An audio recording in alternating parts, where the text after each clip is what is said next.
Chapter 141. Xinyao and I set foot on the road to go shopping. Xinyao drove very fast, and before long, we arrived at the Central Plaza. The Central Plaza was the shopping mall with the most complete collection of clothing brands in a city, including the international and domestic brands. All of them were gathered here. On the second floor of the Central Plaza, there was a shop in the middle. It was the shop of the international brand that had signed a contract with Xinyao. And the clothes that Xinyao had designed for this season just happened to be selling very well in this shop. After arriving at the Central Plaza, Xinyao and I directly rushed there. As soon as Xinyao and I entered the shop, an enthusiastic salesperson greeted us. She smiled at us and said, "Welcome. How can I help you?" Xinyao didn't turn around to look at her. "Go and find your manager," she said loudly. Xinyao's arrogant tone stunned the salesperson and me. I pulled Xinyao and said in a low voice, "Why are you so stiff? They're asking you to work hard to earn money. Don't be so angry." Xinyao shook her head and whispered in my ear, "It's okay, sister-in-law. I know their manager. I need to talk to him about something. Besides, I've just started. If they can't stand my temper, how can they deal with the customers? I also have shares in this brand, so I'm a small shareholder. I can't just let anyone be qualified to be a salesperson here. Sister-in-law, don't worry." She winked at me. I recognized Xinyao's marketing skills. After listening to her explanation, I didn't ask any more questions. The salesperson was stunned for a moment. Then, she smiled and handed us 2 glasses of water. She looked at us and said politely, "I'm sorry, ladies. I didn't treat you well just now. Please don't mind. Please have a seat. I'm going to find the manager. Please wait for a moment." Then, the salesperson left. Xinyao and I sat on the sofa in the shop and waited. There were a lot of customers coming in and out of the shop. Xinyao smiled when she saw the number of customers and the amount of consumption. It seemed she was very satisfied with her design. After waiting for about 5 minutes, a well-dressed man walked in front of us. He looked at us with a smile and said, "I'm sorry to have kept you waiting. I was just receiving a group of guests and was a little late. My apologies." Xinyao put the cup on the coffee table, then looked up at the man and said, "Yo, I haven't been here for a while, and you're already so forgetful. You even forgot about me, a designer. It seems you're really busy." Xinyao was still as arrogant as ever. The man was stunned at first, and then he seemed to remember something. He looked at Xinyao with a smile and said, "Ah, I remember now. So it's Miss Duanmu. What brings you here today? I'm sorry, I didn't treat you well." He turned to the salesperson and said, "Why didn't you tell me it was Miss Duanmu? If you had, I would have rushed over immediately."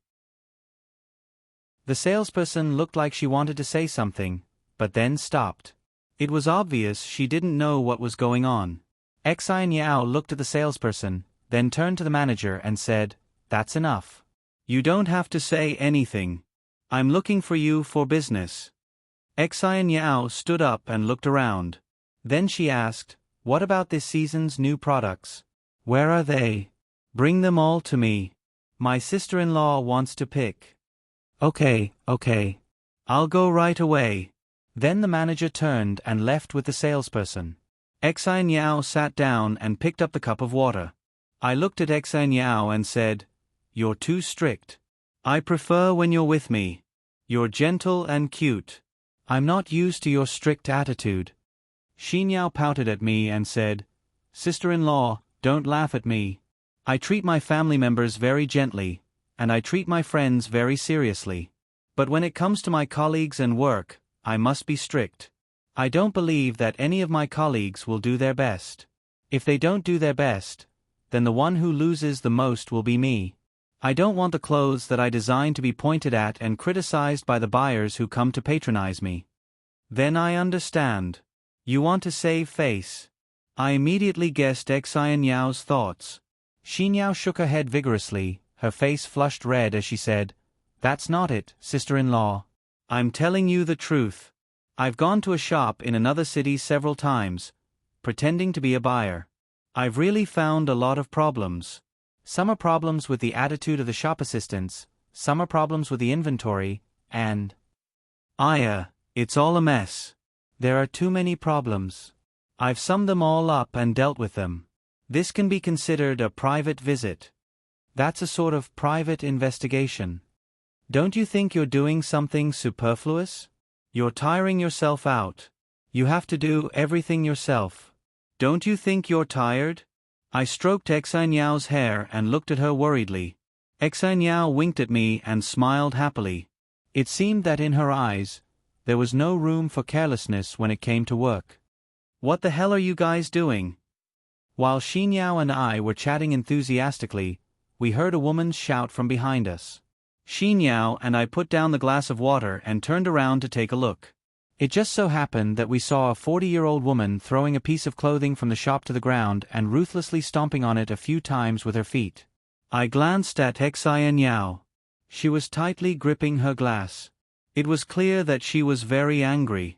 The woman was still shouting and yelling, which attracted a lot of onlookers.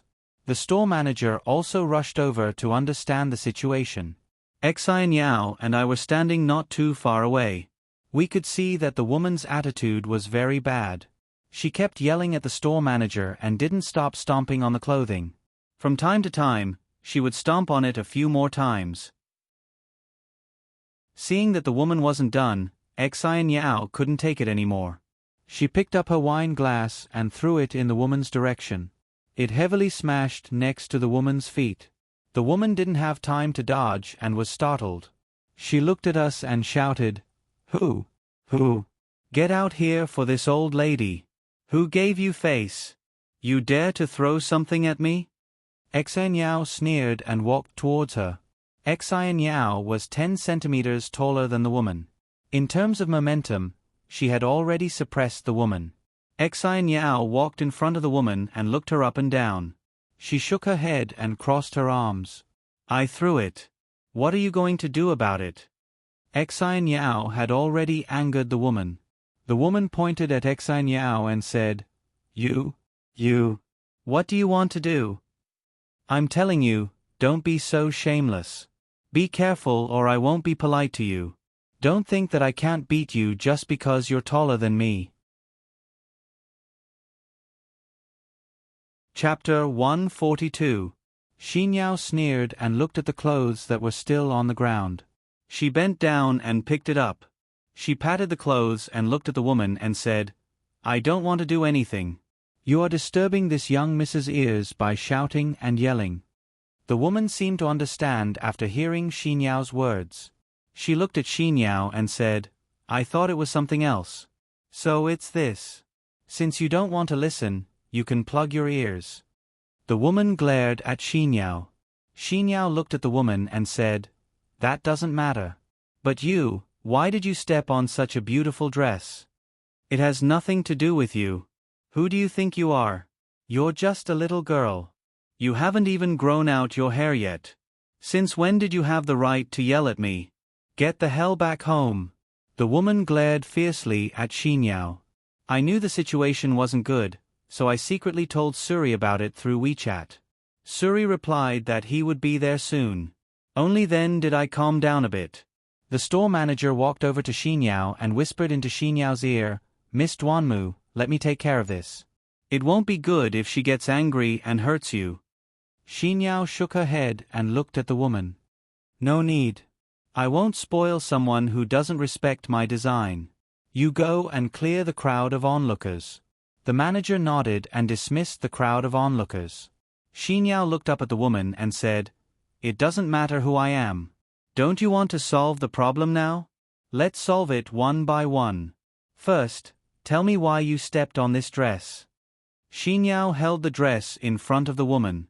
The woman was startled and took 2 steps back. The woman looked at Xiniao and pointed to a nearby salesperson. I like this dress. This woman said she didn't have a size I could wear. I told her to bring me the largest size, but she still said I couldn't wear it. She didn't bring it to me, so how did she know I couldn't wear it? Wasn't he mocking me? How can I bear it? Xai Niao glanced at the waiter. The waiter lowered his head in embarrassment. It seemed that this woman was telling the truth. Xiniao turned to look at the woman and said, "You can try another one. This brand has a lot of loose-fitting designs. You can wear them all with your figure. But I only like this one." The woman's attitude was very firm. She looked at Xiniao and said, "I never care about the price when I look at things. I only care about the style. I only like this one." Xiniao turned her head to look at the waiter and said, "Is this the largest size in my hand?" The attendant nodded. Xiniao continued, "Go and find me a pair of scissors and a set of needles and thread. Go now." I quickly ran to Xiniao's side. I glanced at the woman, then back at Xiniao.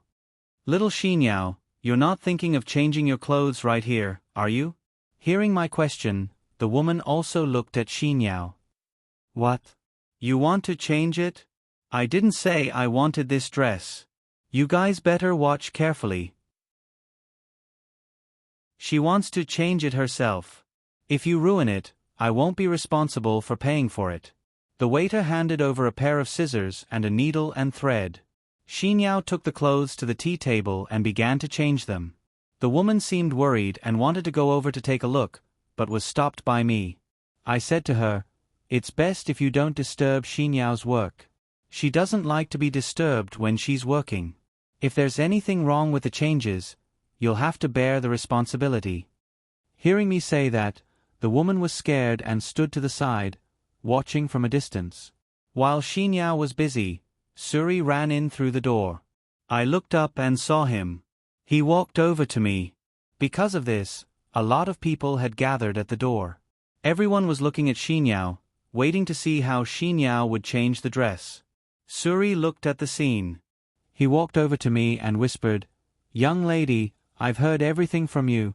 What's the situation now? What's Xiniao doing?" "Sure," I whispered. "Xiniao is focused on her work. You'll understand in a moment." Suri covered his mouth and nodded. All of our eyes were on Xiniao, who was focused on her work.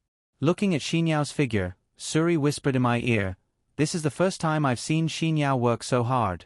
She's so beautiful. I'm deeply attracted to her." I whispered to Suri, "Me too. Xiniao is the most beautiful when she's working. I like her like this too." While the two of us were staring at her, Xiniao stopped her work. She raised the dress and smiled. "I'm done." Suri and I hurried to her side. I looked at the dress Xiniao had changed and couldn't help but admit that her craftsmanship was excellent. The overall style of the dress wasn't changed much. Instead, she added a lot of fancy designs. Xiniao held the dress and smiled at Suri and me. Then, she walked to the woman and handed her the dress. "Try it on." The woman looked at Xiniao in shock. She took the dress, but didn't enter the fitting room. Xiniao looked at her and said, "Go. I'm sure you'll be satisfied." The woman nodded and entered the fitting room with the dress. I walked to Xiniao's side and rubbed her hair. "Girl, you must be tired. Why did you think of changing clothes?" "I just happened to have nothing to do. Besides, the waiter was right. She really can't fit into that dress. Customers are too stubborn, so it's natural for the waiter to have a hard time dealing with them. For people like her, it's necessary to fix them." Xiniao sighed. She happened to see Suri and gave Suri a naughty wink. After a while, the woman walked out of the fitting room. The scene was filled with sighs of admiration. I turned around and saw that Xiniao had changed the dress that the woman couldn't fit into a loose-fitting dress. Not only did she fit, but she also looked very slim. Some of the onlookers couldn't help but take out their phones to take pictures. Xiniao turned her head and looked at the woman. She was very satisfied. She walked in front of the woman and smiled. "How is it? Do you like it?" The woman looked at herself in the mirror and said, "It's too beautiful. It's really too beautiful. It's just as beautiful as the original. No, it's even more beautiful than the original. I must buy this one. I'll buy it." It seemed she was very satisfied. Xiniao looked at her and said, "It just fell on the floor, so it's dirty. You should take it off and give it back to me. If you really like it, I'll recommend that the store release this dress in the next season. Chapter 143. No, no, no. I want this one. How much is it? I'll buy it. When the woman heard that Xinyao wanted to take back the dress, she quickly took 2 steps back and refused. Xinyao smiled and looked at her. Now that you want this dress so much, do you still think it's not good? Hearing Xinyao's question, the woman felt embarrassed instead. She stood at the side and lowered her head while tightly tugging at the corner of her clothes. Xinyao looked at her and said, "How about this? I won't make things difficult for you. I'll give you this dress." Seeing that Xinyao was going to give her the dress, the woman excitedly jumped up and shouted, "Really? That's great. Thank you so much. I'm sorry for my bad attitude just now. I apologize." Xinyao nodded, looked at her and said, "Very good, I accept this apology. I won't hide it from you, I'm the chief designer of this brand, and it's also very coincidental, the style you've taken a fancy to, was designed by me. Although I brought my family here to purchase, but I heard that the customer was dissatisfied with this dress, I still have to deal with it." When the woman heard that Xinyao was a designer, she was so scared that she didn't dare to speak. At this time, Suri understood the reason. He walked over to Xinyao and looked at the woman. "You probably don't know, but any dress designed by Xinyao can be sold at an international auction house. Your disrespect to the dress today is disrespect to Xinyao, but our Xinyao kindly took care of it for you. Don't push your luck." When the woman heard Suri's words, she was so scared that her whole body was trembling. Xinyao pulled Suri's hand and looked at the woman. "Okay, don't be afraid. You can take this dress. Our store will be open for business." "Thank you." The woman was stunned for a moment, then she ran out of the store with her purse. After watching the woman leave, I let out a long sigh. I said to Xinyao, "Silly girl, how could you be so bold as to expose your identity? What if someone sets their eyes on us? We didn't bring any bodyguards with us this time. How am I going to explain this to Mom and Dad? You little fool." Xinyao glanced at Suri, threw herself into his arms, and said softly, "What are you afraid of? I still have Suri Gij.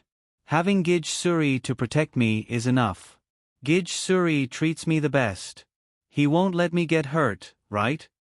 Xinyao raised her head and kissed Suri. Suri's face turned red.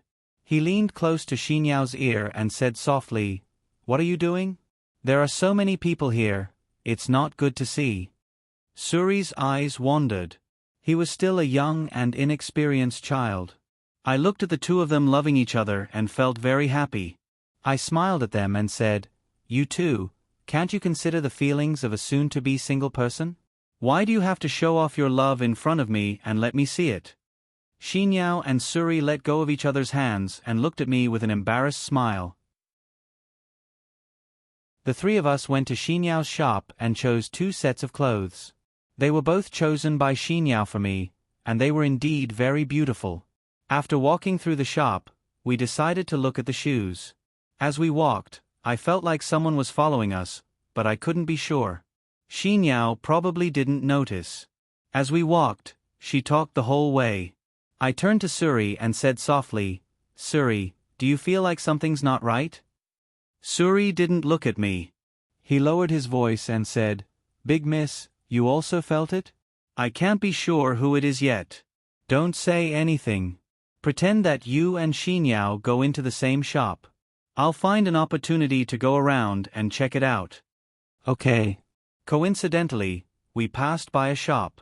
I pointed at a pair of shoes and said to Xinyao, "Ah, this pair of shoes is very beautiful. Let's go take a look." I took Xinyao's arm and walked into the shop. Indeed, after entering the shop, I didn't feel like someone was following us. I pretended to look at the goods, but my mind was still outside the door. I didn't know if Suri had found the people who were following us. They probably hadn't left yet and were probably waiting for us nearby. Xinyao and I were almost done with our shopping. She went to the counter to pay the bill. At this time, Suri walked in through the door. He walked to my side and said softly, "I checked. There are indeed 3 people in the shop across the street. We should be careful. I looked at Suri and said, let's wait for Xinyao to finish shopping and then we'll leave. Suri nodded. He walked to Xinyao's side and whispered a few words in her ear. Xinyao nodded and quickly paid the bill. The 3 of us left. As soon as we turned and walked out of the shop, the 3 people who had been following us came up to us. I saw that they were 3 men. Suri saw them walk over and immediately blocked Xinyao and me behind him. He looked at them and said, "What do you want?" One of the men pointed at Xinyao and said, "Someone paid money to kill Big Miss Duanmu. We're just following orders. We don't care about anyone else. However, if you dare to meddle in other people's business, we don't mind taking a few more lives." I glared at them and said, "You? This is a society governed by law. How can we let you commit murder in public?" Each of the 3 men drew a knife from his bosom and said, "Cut the crap." The 3 of them rushed towards us. Suri saw that the situation wasn't right, so he rushed over and tangled with the 3 of them.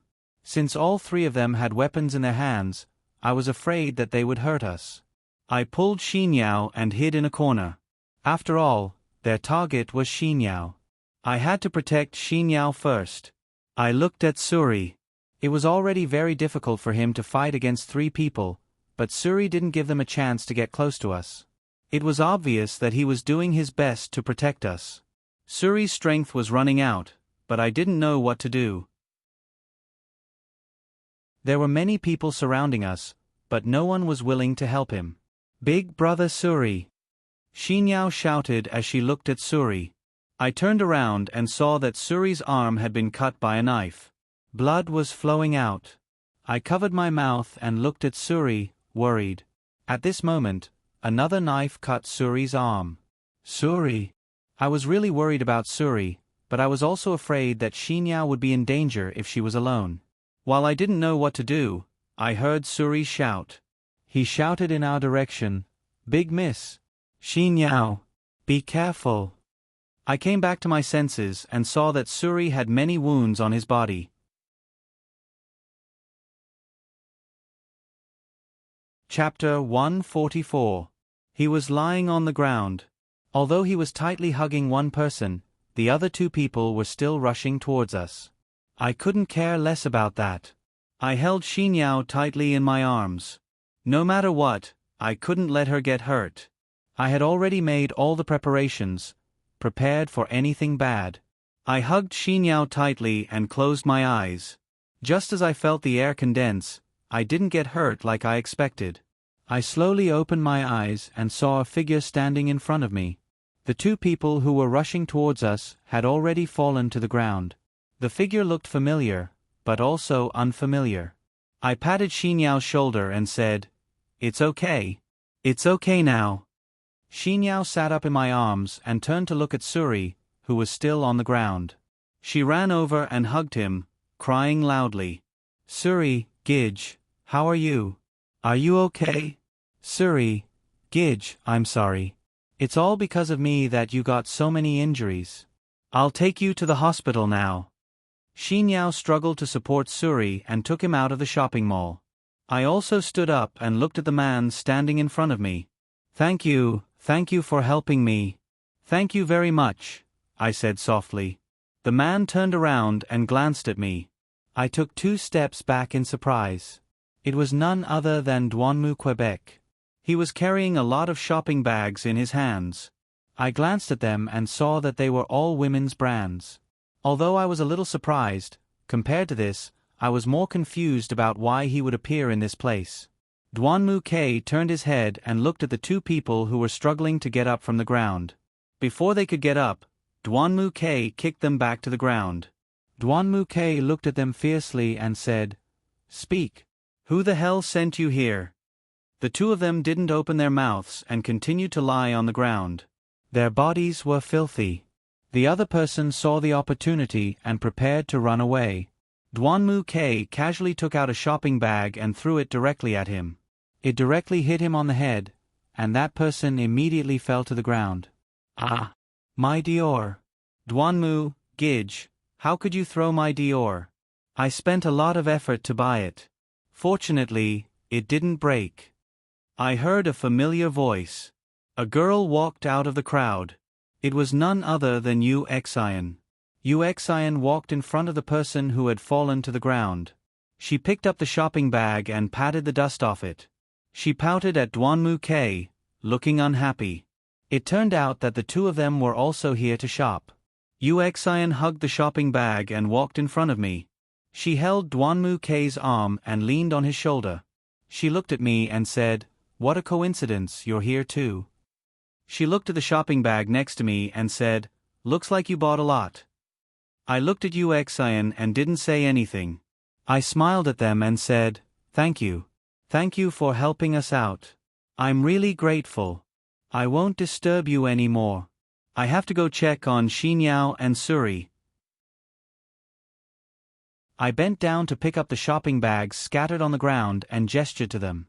Just as I was about to turn around and leave, I was unexpectedly stopped by Duanmu Quebec. He stood in front of me and looked at me with a very serious expression. I didn't understand what he wanted to do, but I kept feeling that he had something to say, but he didn't open his mouth.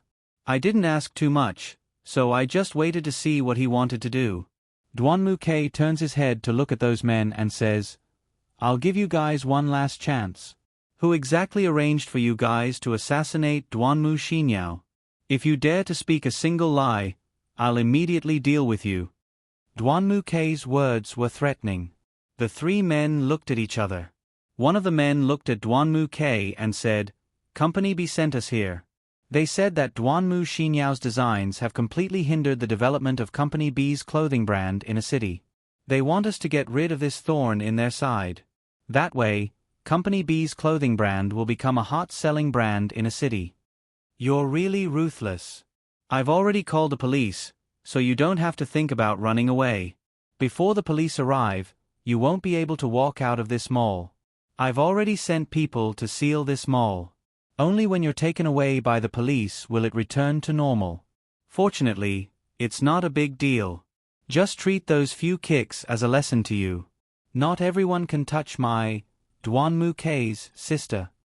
Duanmu Ke stood in front of them and looked at them arrogantly as he spoke. I sneered and looked at Duanmu Quebec. "What do you mean it's not a big deal? Suri is injured and has been sent to the hospital. Isn't that a big deal?" Duanmu Ke turned and glared at me.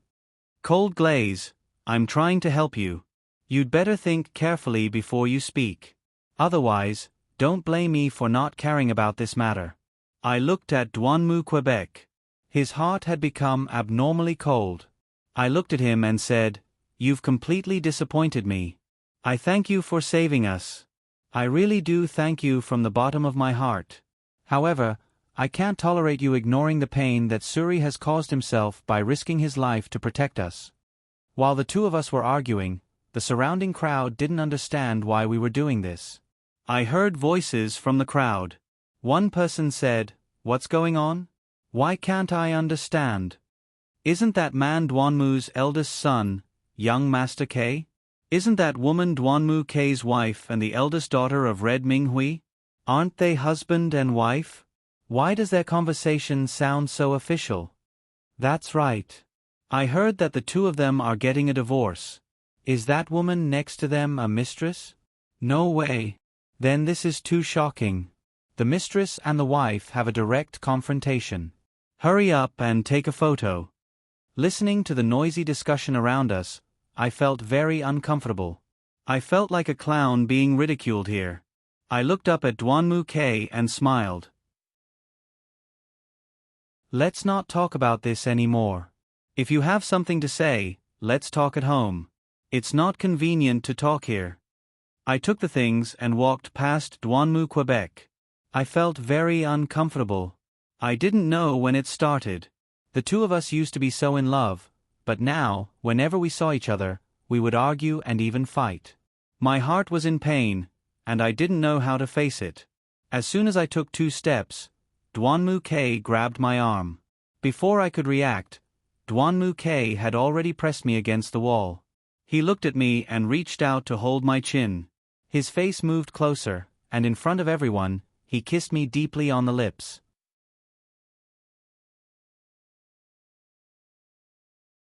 Chapter 145.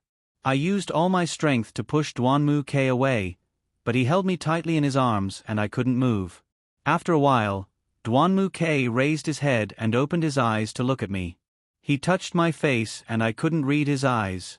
However, I was sure that his sudden kiss wasn't because he loved me. The onlookers were shocked by our sudden actions. There was a lot of boos and I could hear them talking. "Oh my God! That's so romantic. Kabadan. Wow, that's so exciting. It seems that the rumors are fake. Who said that they were going to divorce? It's like they're the same person. It seems that rumors can't be trusted. Then why did they quarrel just now? I think Miss Lung didn't give young Master Duanmu a way out. You can't think like that. It's normal for young couples to quarrel. I think the two of them are very loving." Listening to the onlookers' discussion, I raised my head to look at Duanmu Quebec. He was able to resolve the onlookers' discussion. It seemed that he was very smart. I turned my head to look at Yu Xin. Her expression was very ugly. Duanmu-K's sudden actions probably made her very angry. I calmed down. I raised my head to look at Duanmu-K and said, "Okay, I should go. You and Yu Xin can continue shopping. I won't disturb you." I glanced at Duanmu-K and turned to leave. However, Duanmu-K grabbed my arm. He pulled hard and I fell into his arms. Duanmu-K hugged me. The onlookers sighed again. I was a little impatient. I looked at Duanmu-K and said, "How long do you want to act? Is it fun to let me be played like a monkey in front of others? Let go of me." Duanmu-K turned around and hugged my shoulder. He turned to look at Yu Xin and said, "I'll take the things back for you. You go home first." His cold words made me unable to understand Duanmu-K's true thoughts. Yu Xin was so angry that her face turned red. She stood behind Duanmu-K and clenched her fists. She looked at Duanmu-K and tried to control her emotions. You. I could feel that Yu Xin wanted to bite me to death. Duanmu-K waved at Yu Xin. He put his arm around my shoulder and walked out of the crowd. I glanced at the onlookers out of the corner of my eye. They hadn't dispersed yet. They just stood there and watched us. I shook my head helplessly and turned to look at Duanmu-K, who was standing next to me. His eyes were fixed in front of him, looking at Duanmu-K's side profile. He was still as handsome as ever, but the feeling between us had changed. Just then, Duanmu-K suddenly turned around. He saw that I was staring at him in a daze. He asked, "What are you looking at?" Duanmu-K didn't let go of his arm around my shoulder. Instead, he felt that it was natural. Walking with him like this, I suddenly remembered the good days I had with Duanmu Quebec. I followed Duanmu-K to the parking lot and walked to the front of his car. Duanmu-K pulled me to the front passenger seat and opened the door. I couldn't help but say, "No," before he stuffed me into the car and sat in the driver's seat. He turned to look at me, who was carrying a bunch of things. He frowned and reached out to throw all the shopping bags in my arms into the back seat. I stared at him, not daring to open my mouth. Duanmu-K turned to look at me. I didn't dare to look at him while he looked at me. The two of us stood there awkwardly for a while. Finally, Duanmu-K said, "Next time, no matter if you go out alone or with Xinyao, bring a few bodyguards with you. With different identities, the people who want to assassinate you will be different. This time, it could be Xinyao. Next time it could be you." I looked at Duanmu-K and nodded meaningfully. I understand. Thank you." Duanmu-K looked at me, and the air froze again. Duanmu-K looked at me. He suddenly moved closer to me and put the chair down. I lay down on top of him.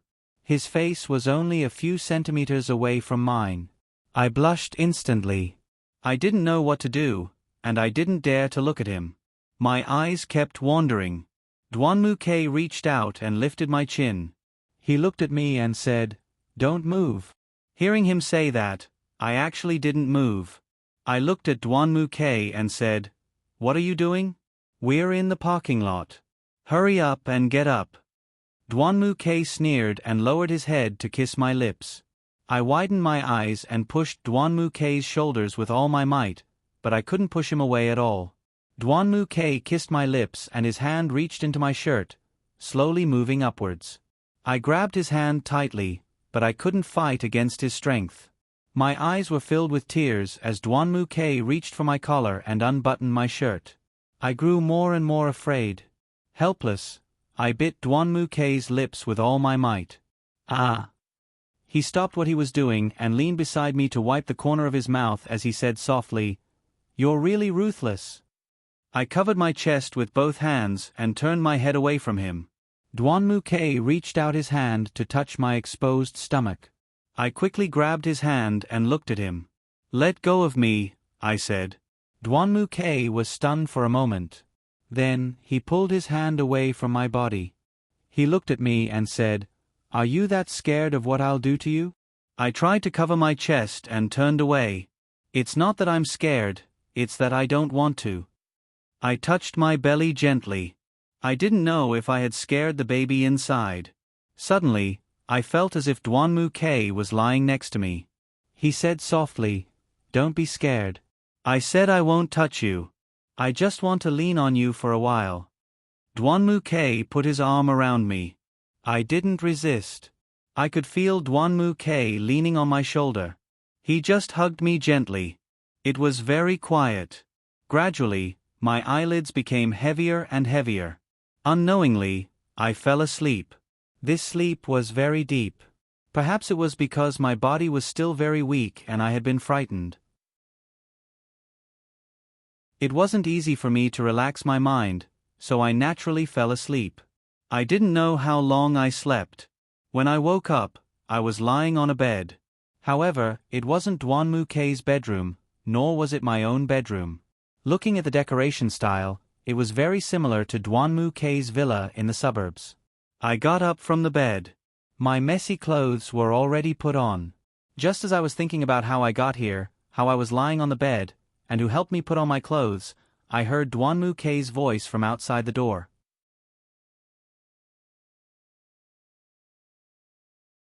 Chapter 146. I listened carefully. He seemed to be on the phone. I heard him say, "I know she's with me. She's not going back today, she's staying in the villa. Don't worry, I won't do anything to her. Don't doubt me. Don't forget to tell Mom and Dad. Oh right, how's Su-Rue's health now?" "It's good that he's fine. Don't worry. He's been stitched up. He'll be fine after resting for a while. Alright, let's talk later. I'm going to check on her. Call me if you need anything." I sat on the bed. Duanmu K pushed the door open and walked in. When he saw that I was awake, he was surprised. Then he said, "You're awake? I saw that you were asleep, and since you were close by, I brought you here. I already talked to Xinyao on the phone. I asked her to tell Mom and Dad that we won't be going back today. You can stay here without worry." I lowered my head and looked at my clothes. Then, I looked at Duanmu Quebec. "Oh, I know. I heard you talking on the phone. Did you put these clothes on me?" Duanmu K poured me a glass of water and placed it in front of me. He touched my forehead and said, "Yeah, it was me. Luckily, you don't have a fever. I didn't bring any clothes when I went out. I was afraid that you'd catch a cold when you fell asleep." I took Duanmu K's glass of water. I looked at him and said, "Thank you." Duanmu K watched me drink the water. He smiled and said, "You must be hungry. I made some food. Do you want to eat here or at the restaurant?" I looked at Duanmu K in disbelief. "You know how to cook?" Duanmu K looked at me and said, "I know how to cook, but I rarely cook. It's not convenient to order takeout, and I don't trust anyone to cook for me. That's why I bought some ingredients and cooked.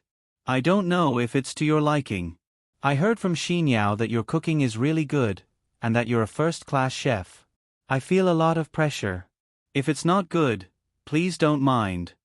I looked at Duanmu Quebec. I didn't understand why he was doing this. I looked at him and asked, "Why are you so good to me?" Didn't you want to torture me to death? Why are you so good to me now? What do you mean? Duanmu K stood up. He looked at me and said, "You are a woman full of mysteries. I'm very interested in you. Before I understand you completely, I don't want to let you go so easily." He wasn't telling the truth. His expression was very calm, but it was full of flaws. "You don't mean what you say." I looked at Duanmu K, signaling for him to speak his mind. Duanmu K thought for a moment and sat down next to me. He held my face and kissed my forehead gently. He looked at me and said, "I think I'm in love with you." I didn't know why, but when I heard Duanmu K's words, my heart ached. He already said that he loved me, so why was my heart still aching? Shouldn't this be the result I wanted? Why am I still in so much pain? My tears flowed out uncontrollably. Duanmu K saw that I was crying, so he reached out and held me in his arms. Duanmu K stroked my hair gently. He said, "Why are you crying? Did I make you unhappy?" Duanmu K paused for a moment, then he continued, "I understand. I know that I went too far in the past. Can you forgive me? I want to pursue you officially. Even if we are divorced, I want to pursue you again." I suddenly thought of Han Hao. I thought of the scene when Han Hao proposed to me in the hospital. I suddenly sobered up. I pushed Duanmu K away. He sat opposite me with a blank face. I shook my head and said, "No, Duanmu K. Stay away from me. I don't want to have anything to do with you. Hurry up and leave me." My tears flowed out uncontrollably. Duanmu K sat in front of me without saying a word, but I could feel that he was starting to get angry. "Why? Is it because of Han Hao? You two are already together, right?" Duanmu K pressed his hands on my shoulders, and he questioned me fiercely. Before I could refute, my phone rang. It was similar to the scene from the other day. Could it be Han Hao again? It was too much of a coincidence. Before I could touch the phone on the bedside table, Duanmu K snatched it from me. He looked at the phone, and his expression became even more serious. It seemed that I was too harsh on him. He looked at me again and picked up the phone. I could clearly hear Han Hao's voice on the other end of the line. Duanmu K was about to snatch the phone when he pushed me down on the bed, his whole body on top of mine. My body was still weak, and no matter how hard I struggled, Duanmu K was still on top of me. He looked at me as he answered the call from Han Hao. "Han Hao, you're really persistent. It's only been a few days, and you're already seducing my woman. It seems that we've been brothers for so many years, and we're really going to break up," Duanmu K said fiercely into the phone. "Xiao K? You're with Xiao Li? Where are you right now? What are you doing to Xiao Li? I'm telling you, don't hurt Xiao Li. Otherwise, I won't be polite to you." Han Hao's voice came from the other end of the line, and I cried even harder. Duanmu K sneered. He looked at me, and reached out to grab my clothes. Hiss. Duanmu K tore my clothes. I screamed. Han Hao didn't know what happened on the other end of the line, and only heard him yelling, "Duanmu K, what are you doing to Xiao Li? Hurry up and let her go. You can't hurt her. Duanmu K, don't go too far. If you have the guts, tell me where you are, and we'll deal with it alone. Don't hurt Xiao Li." Hearing Han Hao's words, Duanmu K's smile became even more evil. His hand continued to tear my clothes. Although I tried my best to protect my chest, I was like a lamb waiting to be slaughtered in front of him. I cried really hard. I guess that Han Hao heard my voice, and that's why he was so agitated. Duanmu K said into the phone, "Do you know? The more you care about my woman, the angrier I get, and the more I'll torture her. You heard her voice, right? Do you want to know what I'm doing to her?" My upper body was almost completely naked in front of Duanmu Quebec. I was still covering my chest, and Duanmu K's hand was unscrupulously touching my body. I was very uncomfortable, but I didn't dare to cry out. I was afraid that Han Hao would come, and that he would be hurt by Duanmu Quebec. Han Hao yelled from the other end of the line, "Duanmu K, let go of Xiao Li, and I'll agree to whatever you want, okay? Really? You'll agree to whatever I want? You said it, don't regret it. Duanmu K stopped his movements and said into the phone.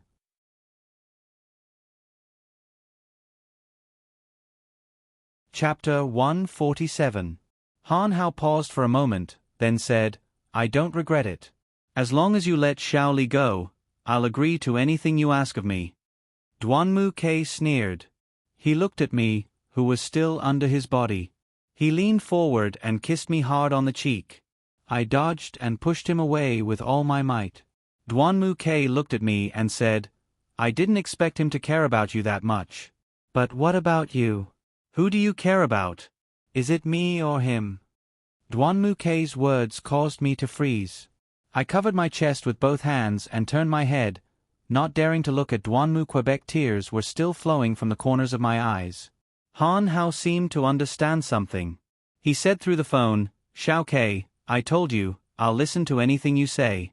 Let Xiaoli go. What are you doing now? Duanmu Ke looked at me and said into the phone, Han Hao, I won't do anything to Xiaoli. Also, please don't call me again for 24 hours.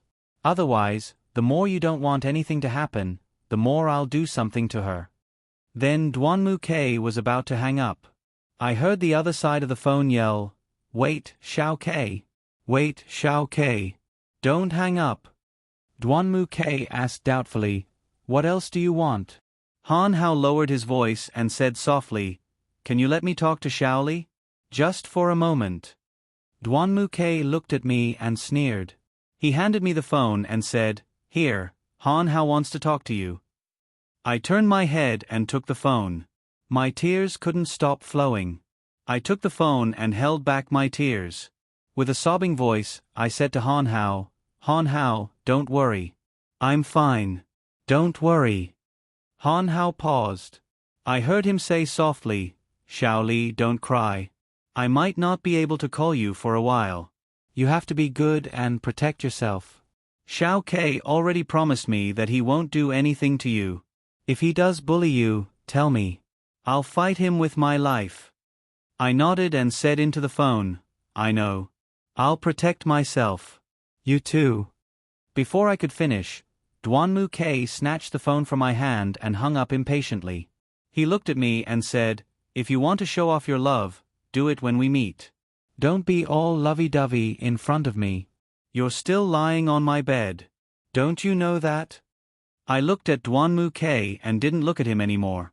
He left my body. I quickly pulled the blanket over myself. My heart was tired and my head hurt.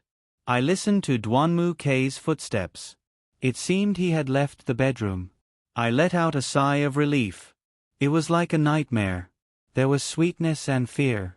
I stopped crying and quietly lay on the bed. My shirt was torn, and I didn't know how to get out of bed. After a while, I heard footsteps again. Duanmu Ke should be back. I turned my back to the door and didn't look at him. I didn't want to look at him. Duanmu Ke walked to the bedside and threw a piece of clothing on the bed. He looked at me and said, Get up and eat something. I found you some of my clothes. Put them on first. I grabbed the clothes and took off the pieces that were hanging on my body. After changing, I sat up. Duanmu Ke carried a small table and placed it in front of me.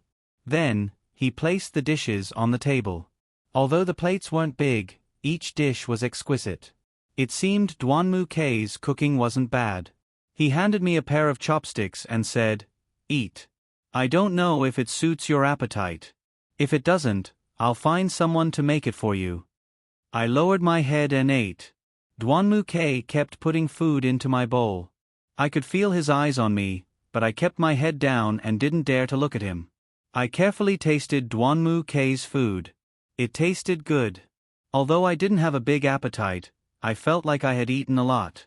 When I was almost done, I put the chopsticks on the table and leaned against the headboard to look out the window. It was almost dusk, and the setting sun shone on the trees in the courtyard. The scenery was beautiful.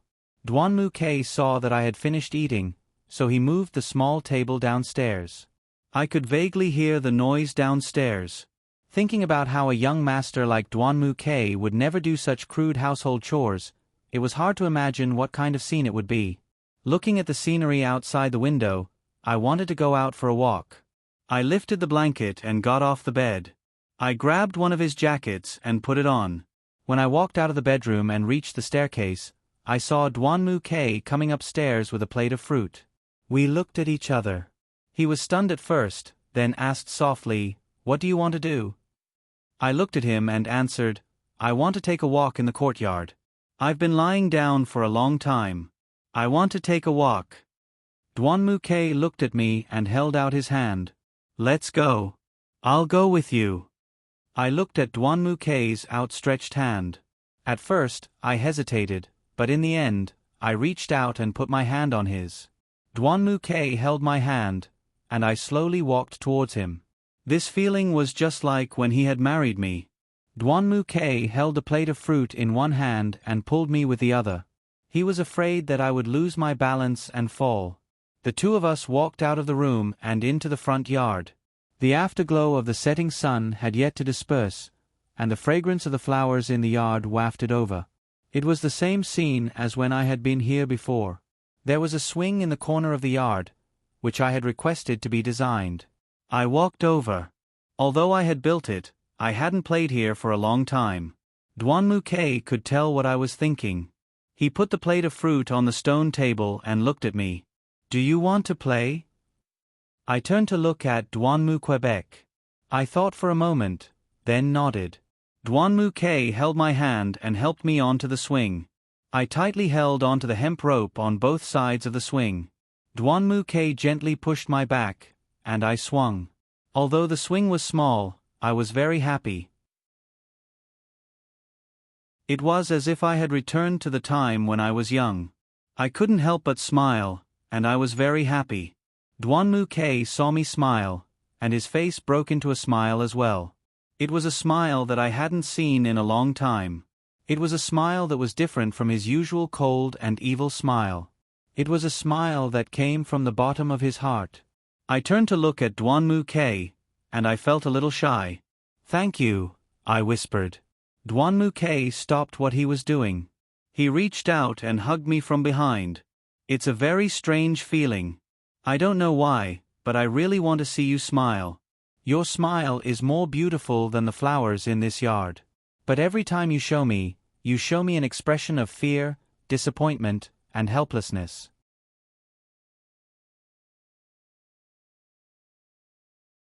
Chapter 148. My heart was calm.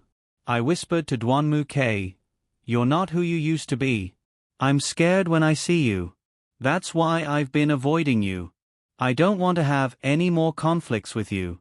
I've been injured too much, and I'm exhausted." Duan Mu Ke walked up to me from behind. He knelt down on one knee and reached out to touch my face. His gentleness reminded me of the old him. I felt the warmth of his hand and closed my eyes. Duan Mu Ke looked at me and said, "You look better now. You're a poisonous woman.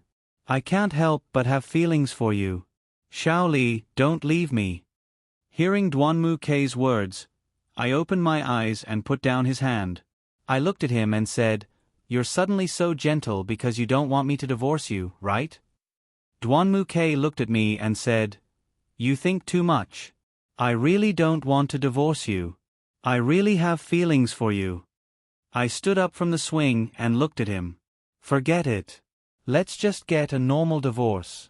I don't want to have too much to do with you. I'm sorry. You've hurt me too deeply." I walked past Duan Mu Quebec. Before I could take 2 steps, Duan Mu Ke grabbed my arm from behind. He hugged me tightly and whispered in my ear, "Cold Glaze, you can't run away. Think about it. Han Hao has promised me that as long as he doesn't hurt you, he will listen to me. You have to think about your decision carefully. His safety is in your hands." I was so angry that I trembled. I clenched my fists and tried to shake him off. Duan Mu Ke held me tightly in his arms. I struggled for a while, but it was useless. I whispered, "You can't hurt Han Hao. You absolutely can't." Duan Mu Ke leaned close to my ear. He softly whispered into my ear, "That will depend on how you do it." I tightly closed my eyes, not daring to move, nor did I say anything. Duanmu-Ke carried me in his arms. I stared at him and said, "What are you doing?" Duanmu-Ke looked at me and said, "Doing what I have to do."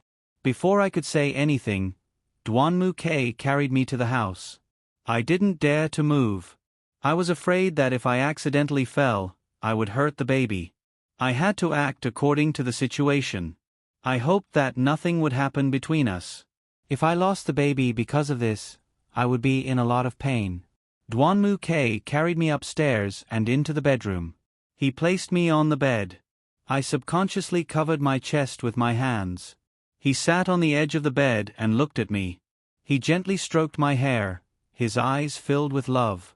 Before I could react, Duanmu-Ke had already taken off his shirt. His bare upper body slowly approached me. I covered my chest with all my strength. I turned my face to the side and closed my eyes. I felt that Duanmu-Ke was taking off his shirt. I thought about it and guessed that he was taking off his pants. I didn't want to look. I just wanted Duanmu-Ke to not touch me. I couldn't. Just as my thoughts were running wild, Duanmu-Ke pressed on top of me. He grabbed my chin and said, "Look at me." My eyes were still closed. Duanmu-Ke shouted at me, "Look at me." I opened my eyes in shock. I saw that he had taken off all his clothes and was pressing on top of me. It was obvious that he was going to do something. I was still covering my chest tightly. Just then, Duanmu-Ke looked at me and sneered. He quickly took off all my clothes. I could only try my best to resist. His hands wandered all over my body. My tears flowed down again. I felt really uncomfortable, but I didn't know what to do. I was so scared. I pushed Duanmu-Ke away and shouted, "Don't touch me. Let me go. I beg you. Don't touch me. Let me go. I beg you." Duanmu-Ke looked at me and sneered. He touched my body gently and said, "What are you afraid of? Why are you so resistant? Do you have no feelings for me? Or do you not want me to touch you? Or do you only want Han how to touch you?" I cried even harder. I couldn't tell him that I was pregnant. I could only beg him over and over again. I begged him not to touch me. I didn't know what to do. Gradually, my cries became softer and softer. Perhaps I had cried for too long, and I had no strength left. My consciousness became more and more blurry. In the end, I couldn't remember anything. I only remembered that when I was in a daze, someone kissed my forehead gently. That kiss made me feel very happy. When I woke up again, it was already night time. I was lying on the bed, covered with a blanket. I touched myself and found that I wasn't wearing any clothes. I sighed and accidentally touched a hand. I was so scared that I retracted my hand. I turned my head and saw Duanmu-Ke's sleeping face. It turned out that he had fallen asleep with me in his arms. I tried hard to remember what had happened before I lost consciousness, but I couldn't remember if he had done it with me. I wanted to confirm it, but I accidentally touched Duanmu-Ke's butt. My face turned red and I retracted my hand. I was afraid that I would wake him up, so I could only lie in his arms without moving. I couldn't tell if we had done it or not. Perhaps it was because of my movements. Duanmu-Ke woke up. I didn't dare to pretend to be asleep. As soon as he moved his hand away from me, I took the opportunity to move to the side of the bed. Unexpectedly, Duanmu-Ke hugged me again. He looked at me and said, "You're awake? Why are you moving away? Are you afraid that I'll eat you?" I didn't say anything. I just turned my back to him and tried to break free from his arms. Duanmu-Ke pressed my shoulder and turned me over. I was facing him. Thinking that I wasn't wearing any clothes, I covered my chest with my hands. I didn't dare to look at him. I lowered my head and closed my eyes tightly. Duanmu-Ke cupped my face. He looked at me with his eyes closed and smiled. "You don't even want to look at me?" I didn't say anything and kept my eyes closed. Duanmu-Ke leaned over and kissed me gently on the forehead. He held me in his arms and said softly, "I know what you're worried about. Don't worry. You lost consciousness just now, but I didn't do anything to you. Although I'm curious why you're so resistant to me, I don't want to force you to do something you don't want to do. Sometimes, I can't help but want you, but I still try to control myself." Hearing him say that, I could only reply, "Thank you. Thank you for your understanding."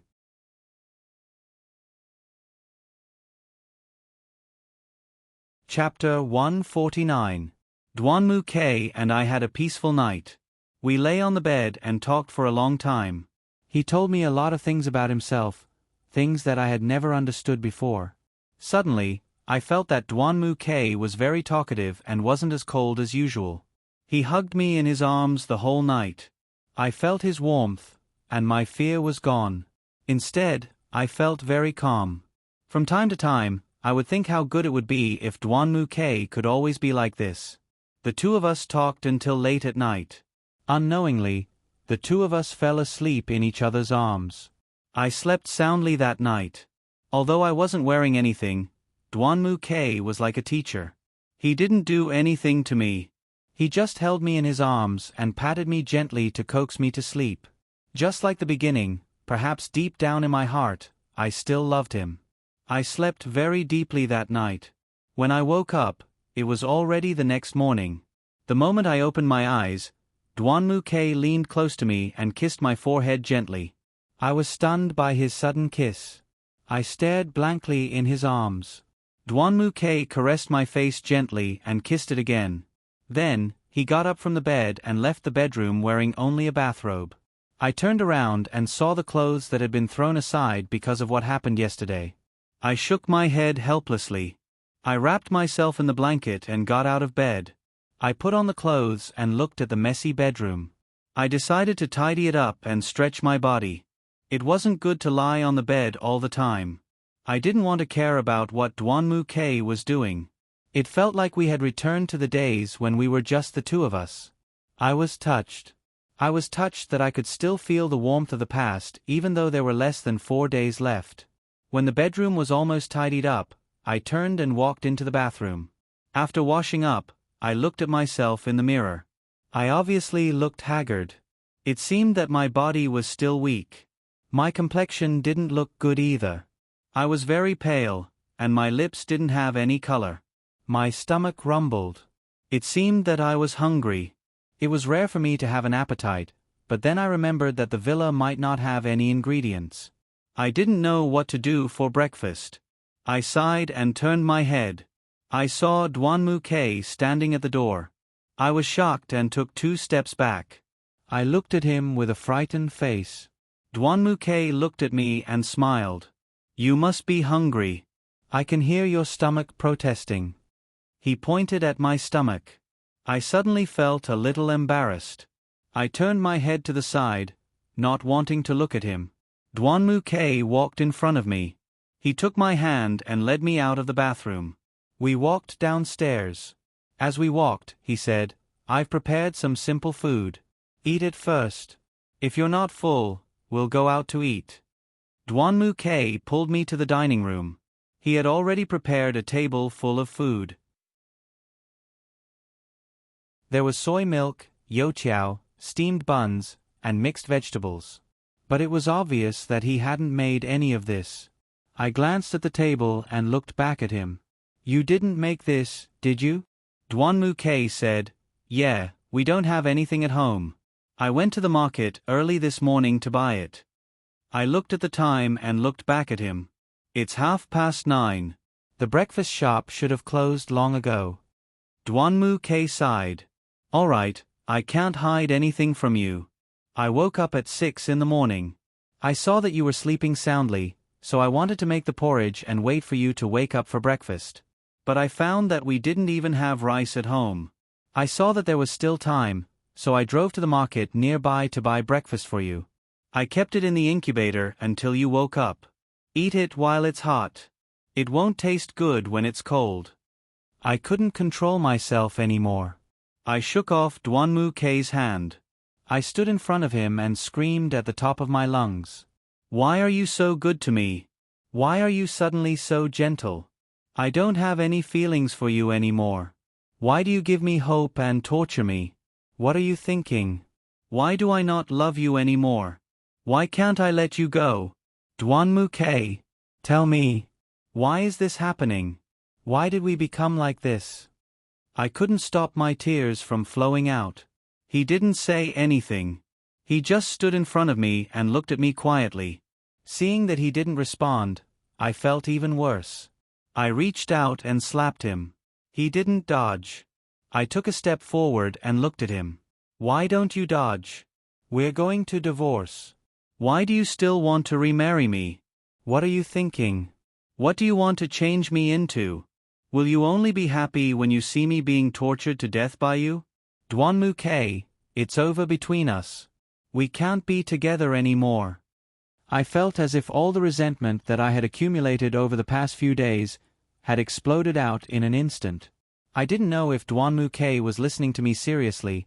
I only knew that after I said those words, my heart was in great pain. Dwanmuke reached out and held me in his arms. He didn't say anything. He let me hit his back and bite his shoulder. My tears soaked his clothes. He didn't let me go. He just held me tightly in his arms. I came back to my senses. I grabbed his clothes and cried my heart out. After a while, Dwanmuke hugged me and said softly, "Don't be sad. Since you want a divorce so much, I'll do as you wish. Your body is very weak.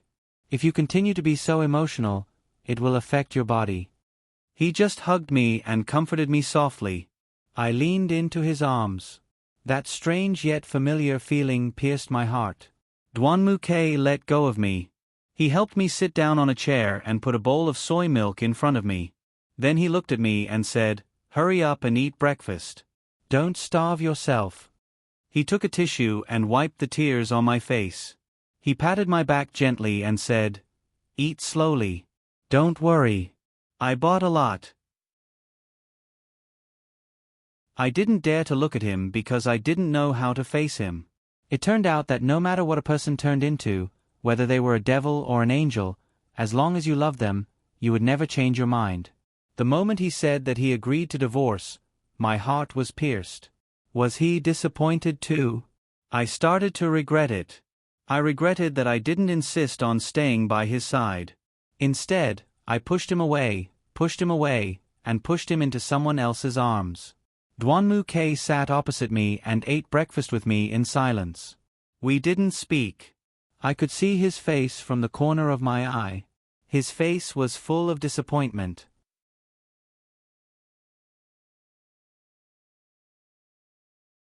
Chapter 150. After we finished breakfast, I helped Dwanmuke clean up the dining table. Then, I stood in front of the French windows in the living room and stared at the flowers and plants in the courtyard. After Dwanmuke finished cleaning up the kitchen, he stood next to me and watched the scenery with me. I turned to Dwanmuke and said, "It's about time. Let's go home. I miss Xinyao and Mom and Dad." Dwanmuke looked at me. "Can you stay with me for one more day?" I looked at Dwanmuke and asked, "Why? We've already stayed for one night. Why do you want to stay for another day?" Dwanmuke sighed. He walked in front of me and said, "In 3 more days, we'll have nothing to do with each other. After today, I've decided to take you home and leave for a few days. When the day comes to sign the divorce papers, I'll wait for you at the Civil Affairs Bureau." "Why do you want to leave? Where are you going?" I looked at Dwanmuke. I didn't understand why he would say that.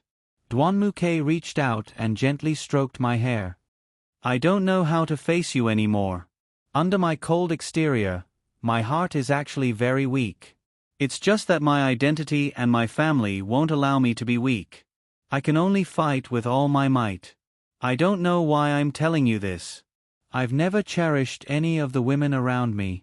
When I woke up and met you, I thought you were the same as all the other women before you. You came for my money, my identity, and my family. I didn't know that I would really have feelings for you. I stubbornly insisted on divorcing you. But every time I saw you, every time I saw your eyes, my heart would tremble. Especially when I saw you and Han Hao being so intimate. I was really angry, really angry. I was so angry that I wanted to hold you tightly in my arms. I wanted to completely separate the two of you. Although I said that I wouldn't forgive Han Hao and you, Han Hao was my brother who grew up with me. I had feelings for you, and you and I were husband and wife in name. No matter how much my heart ached, how could I bear to do anything to you? Do you know how many things Han Hao had done for me? Many things threatened his life, but he never refused. He always did a lot of things for me that I couldn't do. To be honest, I owed him a lot, but I didn't know how to repay him. Now, I know that Han Hao loves you very much, and you will be happy with him. As for you, even if I force you to be with me, even if I threaten you, you won't feel happy. I owe him, and I also want you to be happy. Now, there's a way to get the best of both worlds, and that is for me to withdraw. This is for the best of both worlds, isn't it? Duanmu Ke looked at me. His eyes were filled with sorrow. That expression made my heart ache as if it was bleeding. Duanmu Ke looked at me and reached out to hug me tightly. He gently stroked my hair and said, "So, can you stay with me for another day?" I didn't know how to refuse. I leaned into Duanmu Ke's embrace. This feeling was indescribable. I thought about it and nodded gently. Duanmu Ke stroked my hair and kissed my forehead gently. He held my face and said softly, "I have a present for you. Come with me." Duanmu Ke took my hand and led me out of the living room. We went to the sunroom in the corner of the courtyard. He said, "Wait for me." Duanmu Ke walked into the sunroom and took out a huge box. He handed it to me. He looked at me and said, "Open it and take a look. You will definitely like it." I watched as he reached out to open the lid of the box. The moment I opened the box, I was stunned. Inside the box was a white kitten with a pink bow. When I opened the box, it lifted its head and meowed gently at me. My heart melted. "It's so cute." I reached out and picked up the kitten. The kitten first sniffed my face, then meowed at me. It was so cute. I looked at Duanmu Ke and smiled. "Thank you. How did you know I like cats?" Duanmu Ke put down the box and looked at me. "I heard from Xinyao that you really like cats. You raised a few in the States, but you didn't raise any after you came back. I asked the pet shop manager and he said that most girls like this breed of cat. So, I brought it back for you. What do you think? Do you like it?" I nodded and looked at Duanmu Quebec. "Yes, I like it. I raised this breed in the States. It's very clingy." "Thank you. Thank you for the present." I raised my head and looked at Duanmu Quebec. He was especially dazzling under the sunlight. My heart didn't hurt as much as before. I held the kitten in my arms and gently stroked it. It was like a child who hadn't seen the world, looking around. Sure enough, carefree innocence was the happiest. Duanmu Ke looked at me and said, "It doesn't have a name yet. Why don't you give it one?" Duanmu Ke reached out and gently stroked the kitten's head. The kitten lifted its head and sniffed his hand, then gently licked it. Then, it looked at him with its big, cute eyes. I smiled and looked at Duanmu Quebec. "It likes you." Duanmu Ke looked at it and said, "Really? That's good. Let's call it Snowball. It's as white as snow and so pretty." I cupped the kitten and gently pressed it against my face. "Little Snowball, we have a name now. Little Snowball is so cute." I rubbed my face against Snowball's body. Duanmu Ke stood next to me and looked at me. "Shaoli," he said, "I think I can see the way you raise a child. Will you be this gentle when you have your own child?" I blushed and looked at Duanmu Ke in embarrassment. I lowered my head and played with Snowball. Duanmu Ke looked at Snowball and said softly, "Little Snowball, from now on, only you can accompany Shaoli. You have to stay by her side for me. Don't let her get hurt again. Don't let her be sad again." Hearing Duanmu Ke's words, my heart trembled. I raised my head and looked at him. His expression was still so helpless. Duanmu Ke and I played with Snowball for the whole day in the villa. Only when he was sleepy at noon did he hug me and sleep for a while. Duanmu K told me that he liked to hug me. He liked to hold me in his arms because that was the only way he could be sure that I belonged to him. That day, I didn't reject what he did to me. Of course, he didn't overstep his boundaries either. He just pampered me as if he was bidding me farewell. He wanted to leave me with the best memories and erase his past.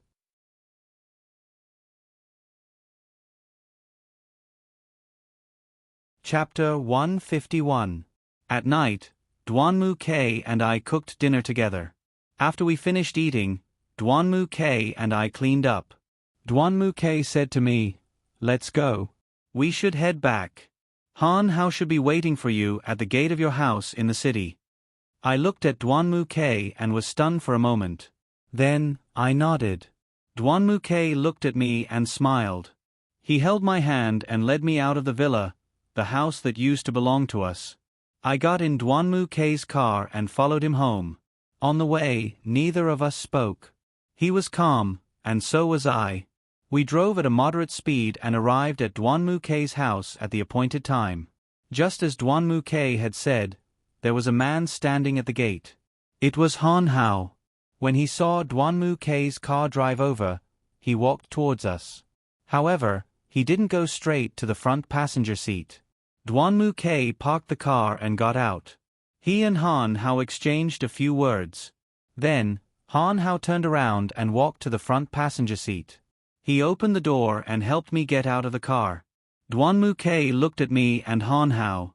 He smiled and then got in the car and left.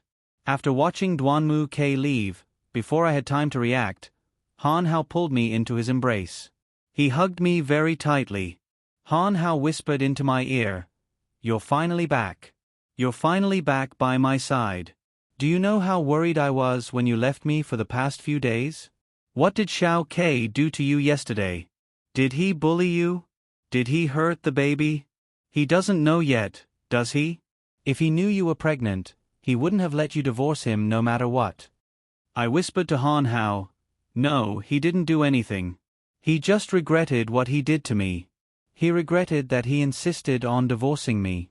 He wanted to leave me with a beautiful memory. That's why he took care of me for a day. He was very good to me.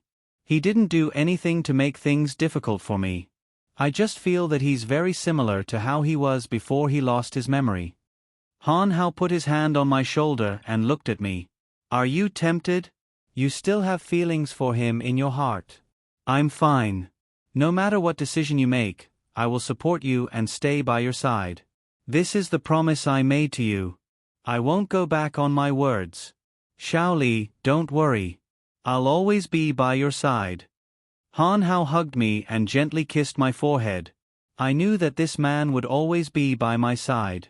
He was sincere to me, and he didn't hesitate to treat me with sincerity. No, he and I have already reached an agreement. We have decided to peacefully divorce, and he has also decided not to appear in front of me for the next few days. When the day of the divorce arrives, he will appear and directly go through the divorce procedures. After that, the two of us will have nothing to do with each other. I leaned into Han Hao's embrace, my heart aching as I finished speaking. Han Hao hugged me and said, "No matter what, it's fine as long as you're safe. Has the baby in your belly been obedient? Has it been tormenting you? I was afraid that your pregnancy reaction would be too obvious, and he would notice." I looked at Han Hao and shook my head. "It's fine. It's fine. My appetite has been better recently, so it should be normal now. After the divorce, I'll go to the hospital for a checkup. I've been shown off again. You two are showing off your love in public. Why don't you consider us?" A familiar voice came from behind us. Han Hao and I quickly let go of each other and turned around. It was Xinyao and Suri. Xinyao looked at me and ran towards me. She threw herself into my arms and hugged me tightly. "Little Xinyao, why did you come out?" I looked at Xinyao and asked. "Gij sent me a message, saying that you and Gij Han Hao were at the door. He asked me to come out and welcome you. In the end, you two showed off your love in front of me. Really, I hate it. Always showing off your love in front of me. Xinyao looked at me and pouted unhappily. I turned to look at Suri. Suri's complexion was obviously better, but there were still many bandages on his body.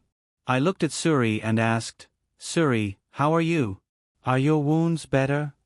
Suri looked at me and said, Big miss, I'm much better. Don't worry. It's all thanks to Xinyao taking care of me. Otherwise, I wouldn't have recovered so quickly.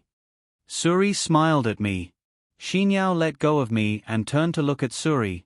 She put her hands on her hips and said, You still dare to say that? I clearly told you to stay in the hospital for a few more days to be observed, afraid that something might happen to your wounds. But what did you do? You just had to come back. No matter how much we tried to persuade you, your sister and I still wouldn't listen. Xinyao turned to look at me and said with a helpless expression, Sister-in-law, did you know? He's starting to have a fever. The doctor said that he's in danger, but he didn't believe it. What should I do? He's too stubborn. I'm not afraid of anything else.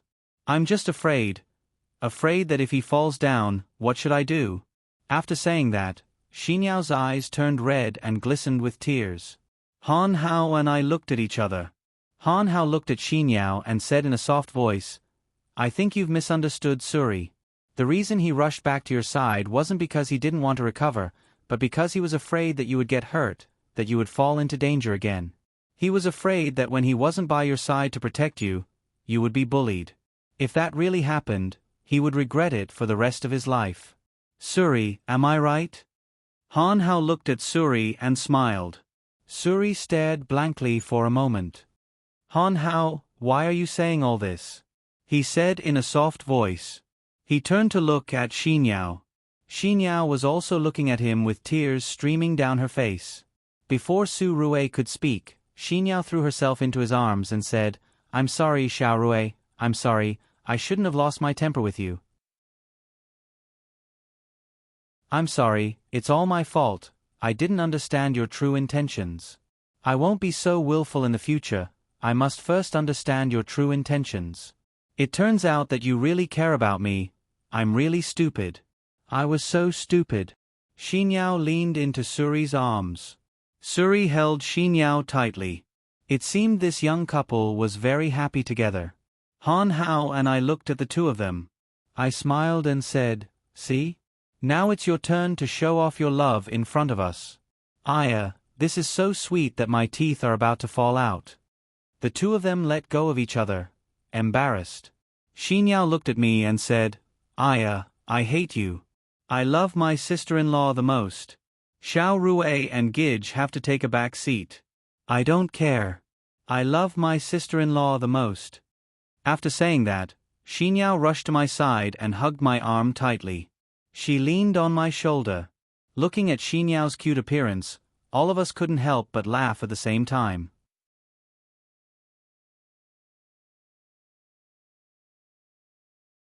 Chapter 152. We stood at the door and chatted for a while. Then Han Hao said, Come on, let's go inside. Uncle and Auntie are probably waiting for us.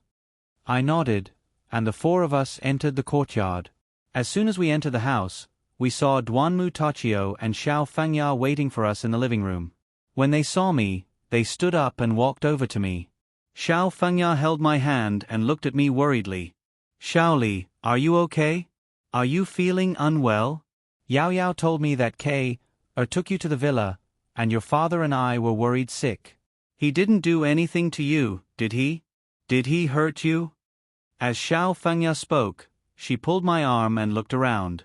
She was worried that I might be injured. Holding Xiao Fengya's hand, I shook my head and smiled. Mom, I'm fine. I'm fine. Xiao K didn't make things difficult for me, and he promised that he wouldn't torture me anymore. He won't be back for the next 2 days, and he told me that he would only come back on the day of the divorce. Mom, Dad, I'm sorry, and please forgive me. I can't be with Xiao K anymore. Although I still have him in my heart, he's not the same person anymore. I'm really sorry, but please don't worry. Our Lang clan and the Duanmu clan still have business dealings, and it has nothing to do with this. Don't worry, I've already talked with my father. In front of businessmen, it was always about mutual benefits. They didn't have feelings, only money. Duanmu Tachio looked at me and smiled. It's okay, it's okay. It's just that you've suffered. I knew very well that although he said so, he was still very happy in his heart. After all, the Black Nightmare Society had been in contact with the Lang family for such a long time, and the income of the Black Nightmare Society had indeed increased quite a bit.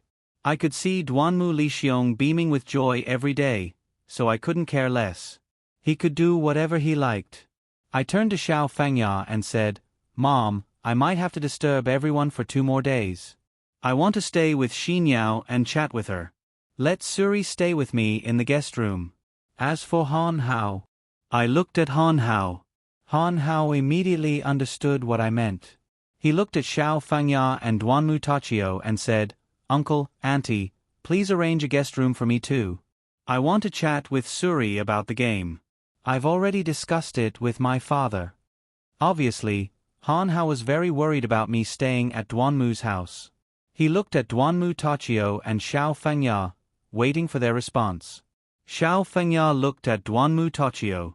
Duanmu Tachio nodded. Xiao Fengya turned to Han Hao and said, Okay, however, I'll ask the nanny to arrange a room for you. You guys should go upstairs and rest early. I'll prepare dinner later. Xiao Fengya gently patted my hand. Xinyao pulled me upstairs. Han Hao and Suri followed behind me. I was still worried about Duanmu, Quebec. I gave him a call, but it didn't go through. Xinyao could see my worry. She patted my shoulder and said softly, Sister-in-law, you don't have to worry. My brother probably went to find his brothers. He probably felt that he lost face and wanted to find a place to relax. You don't have to worry about him. I looked at Xinyao and nodded. Just as we were about to enter the bedroom, I saw UXN standing at the other end of the hallway. She was standing in front of her bedroom door, looking at me. I thought she might have something to say to me. I looked at Xinyao and the others and said softly, Little Xinyao, you guys go in first. I'm going to talk to you, XN. Xinyao stopped and turned to look at you, XN. Then she looked at me and said, Sister-in-law, what are you going to talk to her about? Did you forget what kind of person she is? I'm not going to talk to her right now. Just looking at her makes me annoyed. Sister-in-law, you don't have to talk to her either, okay? Suri could see what I was thinking. He walked in front of Xinyao and carried her to the bedroom. As he walked, he said, You don't have to worry about what Milady wants to do. Let's go in first. Suri waved at me and said, Milady, you go. I'll help you look after Xinyao. I stood there and looked at them. Xinyao kicked and struggled, but Suri held her tightly and carried her into the bedroom. Han Hao followed and closed the door. I turned to look at UXN and walked towards her. UXN looked at me and sneered. She turned and opened the bedroom door. I walked to her side and looked at her. Then I walked into the bedroom. UXN followed me in and closed the door behind her. I looked at UXN and asked, Do you have something you want to say to me? UXN looked at me and sneered. Cold glaze, I lost.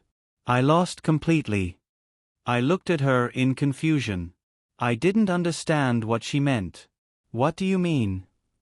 I asked. She looked at me and said, I thought that after Brother Duanmu lost his memory, you wouldn't be in his life anymore. I also admit that after he lost his memory, I said a lot of bad things about you in his ear. I even said that you were involved with another man before you married him and that your relationship was unclear. I said all these things, and he believed me at first. I thought that he would completely dump you after that, but I was wrong. I could never understand his thoughts. Just like yesterday at the mall, he would rather throw me aside to ensure your safety. He could ignore my life and death, but he had to protect you completely. I probably don't have any weight in his heart at all. I don't think I have a place in his heart. So I lost. I lost completely. I don't want to fight with you anymore. You don't have to divorce him. I will explain things to Duanmu Gij for you. UXN looked at me, her eyes filled with disappointment. I sighed and looked at her. You don't have to be like this. Don't you love him very much? You can fight for him now. He is a good man. I didn't know why I had to speak up for him. Uxin shook her head. She looked at me and said, he is a good man, and I love him very much. But you know what? Even if I got him drunk and stood naked in front of him, he wouldn't even look at me, let alone touch me. I thought I would have sex with him when he was drunk, but I was completely wrong. That day, I just helped him into my bedroom, and then he fell asleep on the bed. I took off his clothes, I tried everything, but, that night I just lay on his shoulder, I couldn't sleep at all. The man I loved was lying beside me, but I couldn't have sex with him.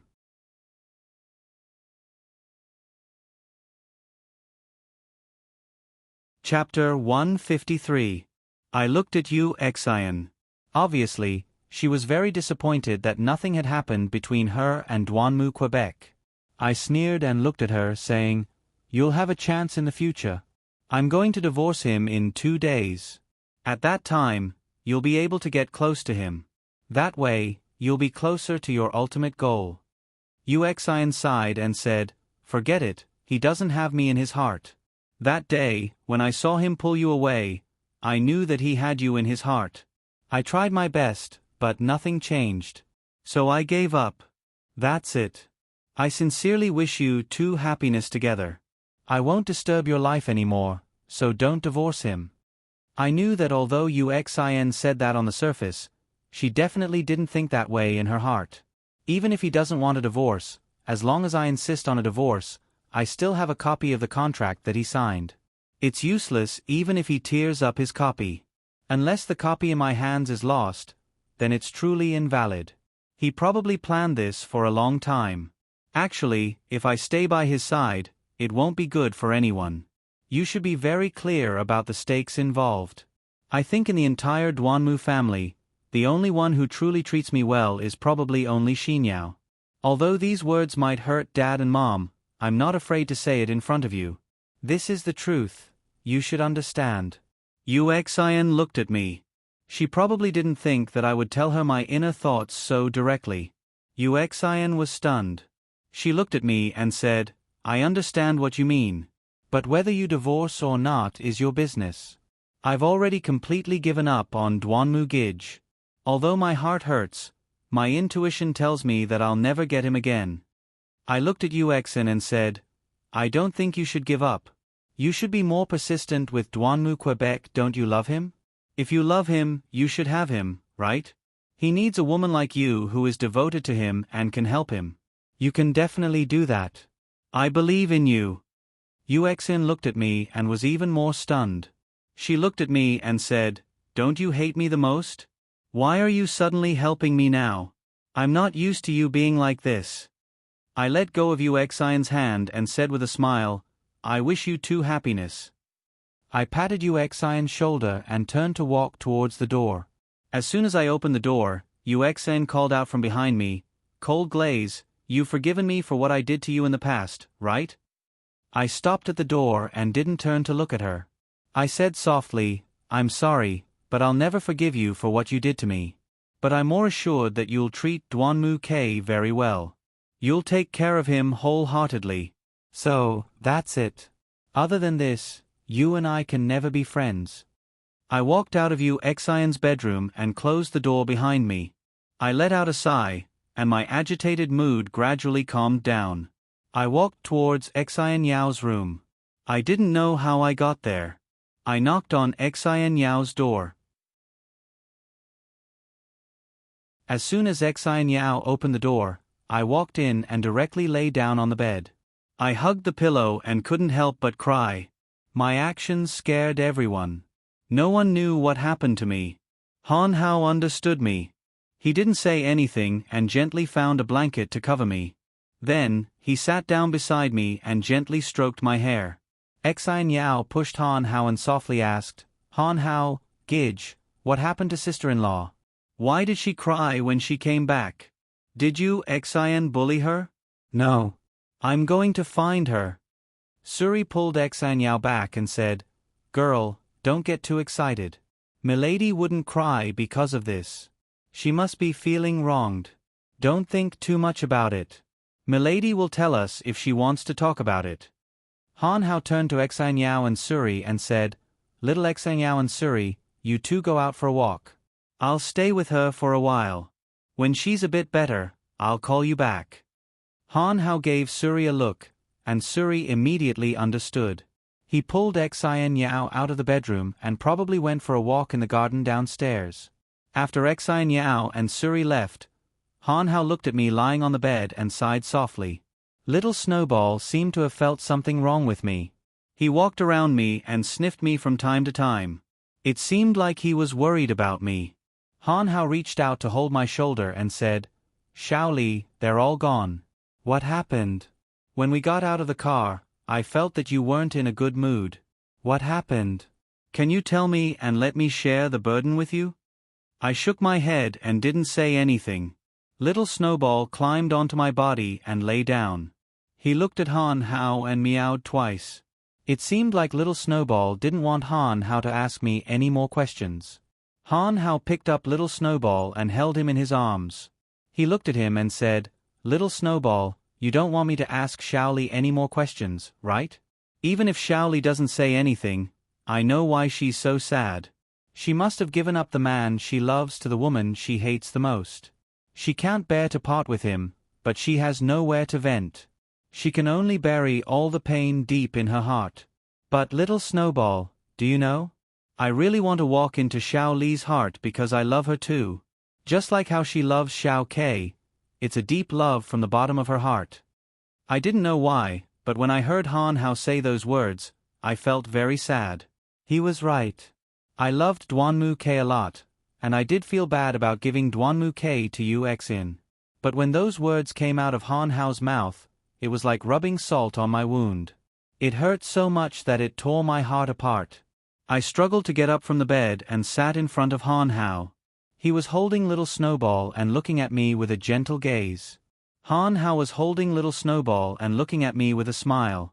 My heart melted in an instant. I threw myself into Han Hao's arms and hugged him tightly. I heard Little Snowball meow. Han Hao said softly, Be careful, don't crush Little Snowball. I let go of Han Hao and wiped the tears from the corner of my eyes. Han Hao put Little Snowball on the bed and reached out to gently wipe the tears from my face.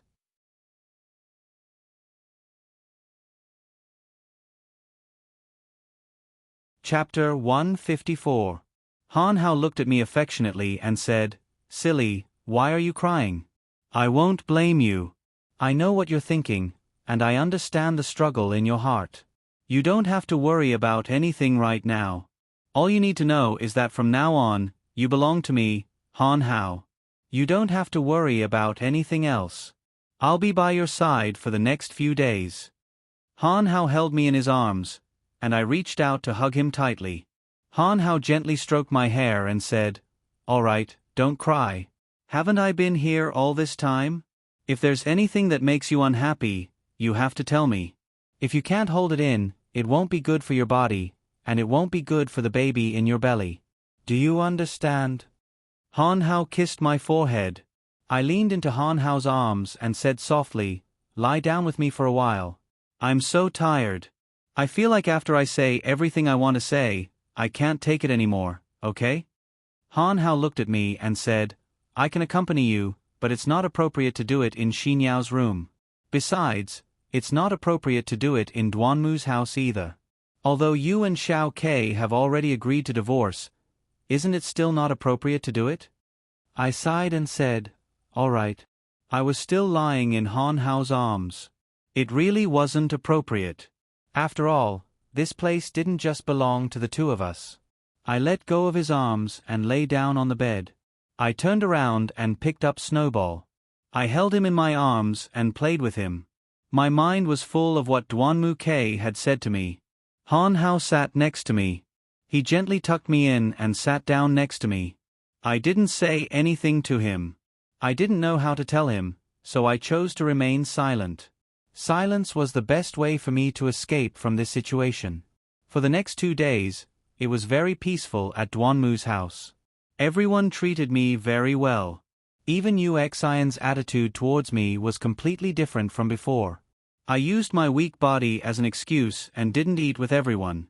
It was always Xinyao or Suri who served me. A few days ago, I ate the food that Duanmu K had cooked for me. I had a good appetite, but I didn't know why I suddenly couldn't eat anything. After tonight, it would be the day of the divorce. I hadn't seen Duanmu K at the Duanmu's house for a few days. It seemed that he had really disappeared. He was really going to appear in front of me tomorrow. My heart gradually calmed down.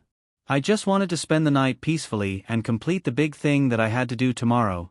After dinner at night, I rejected everyone's request and took a walk in the empty garden alone. Under the starry sky, I walked on the path in the garden and unknowingly walked to the rose garden that used to be. It was still as bare as before. Other than the rattan chair that was still there, everything else was gone. I touched the rattan chair gently and felt its coldness. Maybe it couldn't bear to part with me. After all, it was something that had witnessed the love between Duanmu K and me. It carried a lot of my memories. My heart was very cold, so cold that it was close to freezing point. Just as I was thinking about the past in a daze, my phone suddenly rang. I took out my phone and saw that it was Xinyao. I picked up her call. "Little Xinyao, what's wrong? What's the matter?" Xinyao's anxious voice came from the other side of the phone. She said with a sobbing tone, "Sister-in-law, sister-in-law, my brother disappeared. What should I do?" Listening to Xinyao's words, my heart trembled. I hurriedly asked, "What's going on? Didn't he say that he would disappear for 2 days? He should be fine." Xinyao cried and said, "Sister-in-law, it's not like that. For the past few days, my brother has been staying at his friend's house. While they were drinking at the bar, they had a conflict with the table next to them. However, it was resolved. They just had a few words and didn't fight. When they saw that the matter was resolved, my brother's friends went to the bathroom. But when they returned, my brother was gone. He didn't take his phone with him and left a note with the words, 'We took Duanmu K away.' His friends had no choice but to call me. Sister-in-law, what should we do? I'm still worried that something might have happened to my brother." After listening to Xinyao's story, I was stunned. I thought for a moment and said, "Xinyao, don't worry. Don't tell Dad and Mom about this. Does Han Hao know about this? You can contact him and tell him that I'm in the garden. I'm going out to find him. If there's anything, I'll call him." I thought for a moment and dialed Suri's number. "Suri, did you hear that Duanmu K was taken away? You don't need to worry about anything else right now. Call Uncle Bai and ask him to investigate who took Duanmu K away. After that, stay with Xinyao and protect her. If there's any news, inform me immediately. I'm going out now. I'm going to find him first. If there's anything, call him." I hung up the phone and walked to the door. My car was parked in a parking space near the entrance. I quickly drove to the bar that Xinyao had described to me. As soon as I arrived at the bar, I pushed the door open and entered. A waiter greeted me warmly. "Hello, Mississippi. How may I help you?" I glanced at him and took out a bill from my bag and stuffed it into his hand. "I'm not going to beat around the bush with you. Don't beat around the bush with me. Who took Duanmu K away?" The waiter took the bill and looked at me. "Miss Long, you're a smart person. Young Master K drank a bit too much. He and a few of his buddies had a conflict with the table next door. Later, when they saw that young Master K was alone, they asked him to go out and have a duel. Young Master K was the one who paid the bill for the table next door." I glanced at him and took out another bill from my bag and handed it to him. "Where did they take him?" The waiter took the bill and smiled. "Those people often come to the bar. We know them more or less. They're some of the hooligans in the neighborhood. Maybe they couldn't stand young Master K's arrogance. Don't talk nonsense. Where did they take Duanmu K?" I glared at him.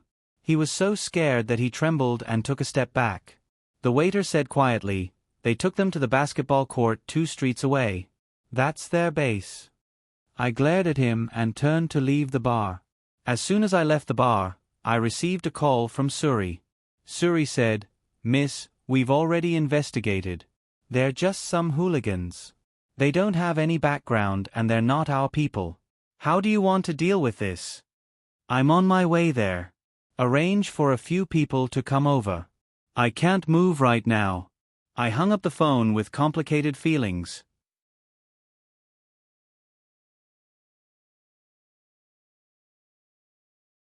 Chapter 155.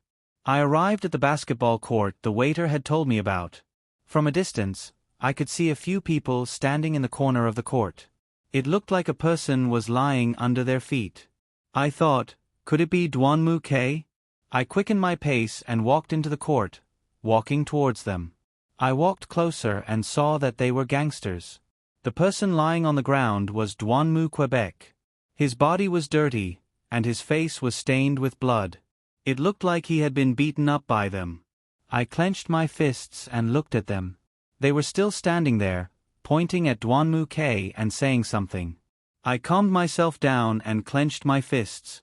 I looked at them and said loudly, "Hey, move out of the way." My voice was very loud, and they all turned to look at me. One of them walked up to me and looked at me from head to toe. Then he looked at me and said, "Hey, who are you? What's up? Take the initiative to throw yourself into our arms." Then he reached out his hand to touch my face. I flung his hand away and took out a wad of money from my bag. I looked at him and said, "Take the money and let him go." The man smiled at me and took the money. He turned to look at his brothers behind him and said, "See? He knows what he's doing. Divide the money among the brothers." He threw the money to one of the men behind him and distributed the money I gave him to the other brothers. I looked at the man and said, "Can you let him go now?" The man turned to look at me and sneered. "Wait a minute. The money you gave me is just enough to pay for my brothers and me. As for the ransom..." He smiled at me and said, "It's still far from enough." I understood that they were obviously asking for money. I thought for a moment. I didn't have any cash on me. The banks were closed at this time, and the ATM machines were limited. I looked at him and said, "How about this? Give me a number and an account number. I'll call you tomorrow. Is that okay? Is that okay?" The man said, "Young lady, I thought you understood this. After all this time, you still don't understand. Do you think I'll believe that you'll give me money? Don't be ridiculous." He sneered. I looked at him and asked, "Do you know who you kidnapped?" He smiled and said, "Who is it? We don't care who it is, as long as we can get the money, it's all the same to us." "I really don't have that much cash on me," I said. "I'll give it to you tomorrow, but you won't agree." I wondered why Suri hadn't arrived yet. I'd sent him the coordinates, so he should be here soon. I couldn't do anything in my current body, so I could only stall for time. The man took another step forward. In a low voice, he said, "Why don't you spend the night with me, as an advance payment? What do you think?" "Chick." The man reached for me again. I took a step back, and the man walked towards me again. Just when I didn't know what was wrong, I heard a voice. "Don't touch her." A heavy fist landed on the face of the man who was approaching me. I was stunned. When I came back to my senses, I saw that it was Dwanmu K who had saved me. He grabbed the man tightly and started to tear him apart. The surrounding people were stunned at first. Then, they grabbed Dwanmu K and started to punch and kick him again. Dwanmu K's face was red with anger. His face was red with anger. I screamed, "Don't fight anymore. I'll call the police if you continue." However, none of them paid attention to me. Looking at Dwanmu K's pained expression, my heart ached. I didn't know what to do. Just when I was panicking, I heard footsteps behind me. I turned around and saw Suri leading a group of people into the basketball court. Suri ran to my side and patted my shoulder. "I'm going to save Dwanmu Quebec. You take him away quickly." Suri jumped from my side and kicked a person. Then, a scuffle ensued. Suri brought Duanmu K out of the crowd. He brought Duanmu K in front of me and said, "Young lady, you should leave quickly." Then, he handed Duanmu K to me and turned around to join the scuffle. I supported Duanmu Quebec. He was already very weak. I looked around and saw that everyone was fighting. I thought for a moment and decided that it was best to take Duanmu K to a safe place first. Of course, we couldn't go back to Duanmu's house yet. If Duanmu Tachio and Xiao Fengya found out, they would definitely be worried. We couldn't go back to my house either. Things would get out of hand. I thought for a moment and decided to find a good hotel nearby to rest for the night. I took him to a hotel and arranged a room. I brought Duanmu K into the room. I saw that his body was dirty and covered with wounds. I had no other choice but to treat his wounds. I took off his clothes and called the waiter to arrange a cleaning. I also asked for a set of medical alcohol cotton balls to clean his wounds. The Duanmu K was lying on the bed with his eyes closed. His brows were tightly knitted, and his expression was one of pain. I looked at the wounds on his body. There were many bruises and abrasions. My heart ached. I went to the bathroom and wet a towel. I returned to his side and gently wiped his body. His expression was still very painful. Cold sweat beaded on his forehead, and tears fell from my eyes. Looking at him like this, I felt very bad. After wiping him clean, I began to disinfect his wound. As soon as the alcohol cotton touched his wound, he cried out in pain. He reached out and tightly grabbed my hand. I was so scared that I shivered. He didn't say anything, he just tightly grabbed my hand and let out a painful groan. I understood that when the alcohol cotton touched his wound, it must have caused him to feel uncomfortable. I gently touched Duanmu K's face and looked at him, saying, "Little K, don't be afraid. I'm just treating your wound. It'll be fine in a while. Bear with it for a while, it might hurt a bit. Once I'm done treating it, it won't hurt as much anymore. Just bear with it for a while, okay?" I comforted him, but I didn't know if he could hear me. Perhaps he heard my words, because he gradually let go of my hand. I continued to treat his wounds. Although there was some pain, he endured it with great difficulty. His expression was very painful, and his forehead was sweating. I treated his wounds while wiping his sweat. Finally, I finished treating his wounds. I sat next to him and let out a long sigh. I turned my head to look at him. His expression wasn't as painful as before. I was afraid that he would catch a cold, so I took the blanket and gently covered him. I looked at Duanmu K's closed eyes and sleeping appearance.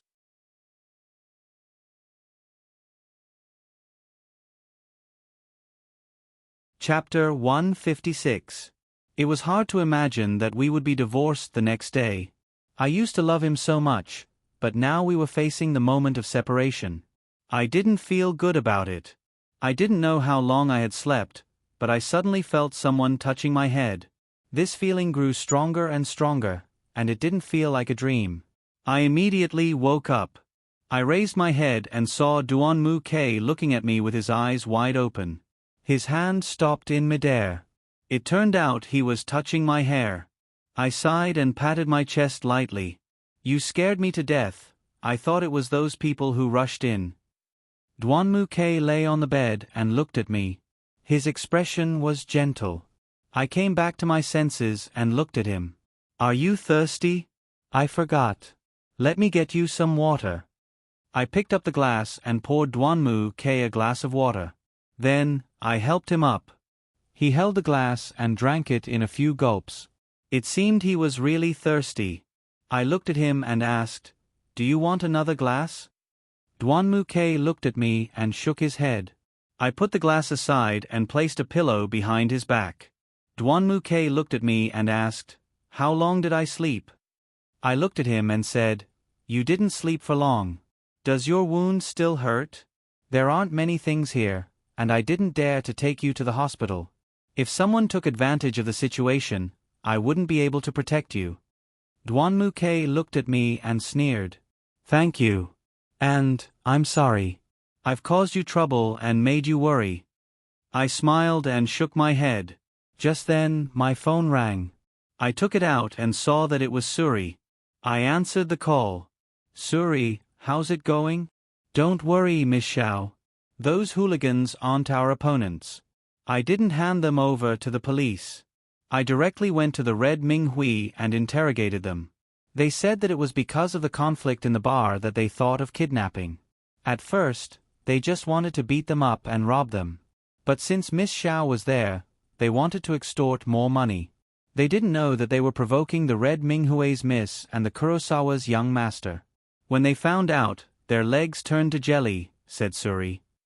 It's good that you've dealt with them. Where are they now? They're still locked up by the Red Minghui. They're clamoring to turn themselves in at the police station, but Uncle Bai decisively refused. Uncle Bai said that bullying Miss Xiao is going against the Red Minghui, and he absolutely won't hand them over to the police. Oh, right. Uncle Bai asked if we should get rid of them. I thought for a moment and looked at Douanmu, Quebec. Then, I said into the phone, no need. Tell Uncle Bai to let them go after threatening them, but don't let them call the police. Xiao Kei and I are outside right now. I didn't tell the Douanmu's family about this, and you don't need to tell my parents. Just let us know. Oh, right. I have something I need to trouble you to tell Xinyao and Han how that I won't be going back home today. Xiao Kei and I will be staying outside for the night. I looked at Douanmu Kei, my face a little red. Okay, I got it. Suri hung up the phone. I sighed. It seemed that the matter had been resolved. I didn't need to worry anymore. I looked at Douanmu Kei and smiled at him. You don't need to worry. Suri has already dealt with those people who had a conflict with you. You should have a good rest tonight. Tomorrow, we'll go to the Civil Affairs Bureau to handle the procedures. Douanmu Kei looked at me with a solemn expression. Douanmu Kei looked at me. Why do you still care about me? It's enough that you let me get beaten up there. Why do you have to save me? I didn't look at Douanmu Kei and answered softly, I don't know. When I heard from Xinyao that something had happened to you, I couldn't help but run over to find you. When I saw that you were in danger, I was very worried. Now that I see that you're in good condition, I feel that my mission has been accomplished. No matter what, you have to take care of your body.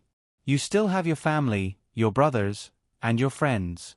You have a lot of responsibilities on your shoulders, so you must live well. Douanmu Kei suddenly pulled me into his embrace. You'll stay with me tonight, right? He whispered. I leaned into Douanmu Kei's embrace, but I didn't know how to answer. Douanmu Kei whispered to me, today is the last time we'll be together. Promise to stay with me, okay?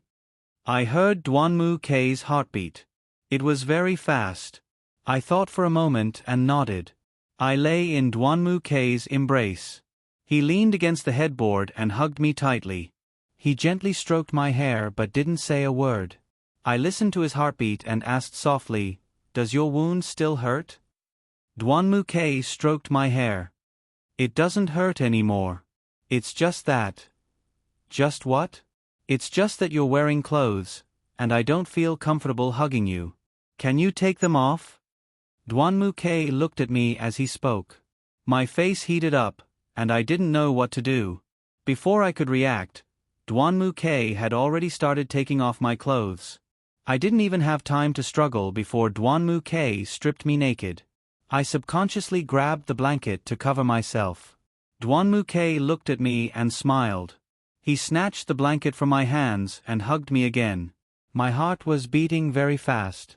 I thought for a moment and decided to find a topic to talk about. I had to think of a way to change Douanmu Kei's mind. What if he wanted to do something to me again? I asked softly, where have you been for the past 2 days? Douanmu Kei hugged me and said, I've been staying at my brother's place for the past 2 days. During the day, I stayed at my brother's place. At night, we went to the nightclub. There wasn't much to do. My brothers knew that I was going to get a divorce, so they put down what they were doing and came to accompany me. I've been feeling better these past few days, but I didn't expect something like that to happen tonight. I was really surprised. It wasn't an accident, right? You've been holding it in for a long time, and you've been looking for a place to vent it. But you didn't have a place to do so. That thing happened, and all your resentment exploded. That's why you ended up like this. You just didn't think that you would get hurt, and that you, Duanmu K, would be bullied by others. I leaned against his chest. Duanmu K sneered. You're probably right. I don't know how to get rid of it. I've been drinking every day for the past 2 days, but it didn't give me any relief. My heart was still in a mess. Until I saw you, I calmed down. Now, I don't want to think about anything else. I just want to hold you like this forever. Don't be so impulsive in the future. Those people didn't know that you were Duanmu K, so they didn't dare to touch you. Next time, when you go out, bring more people with you. Drink less. Don't drink so much, and it's easy to get into trouble after drinking.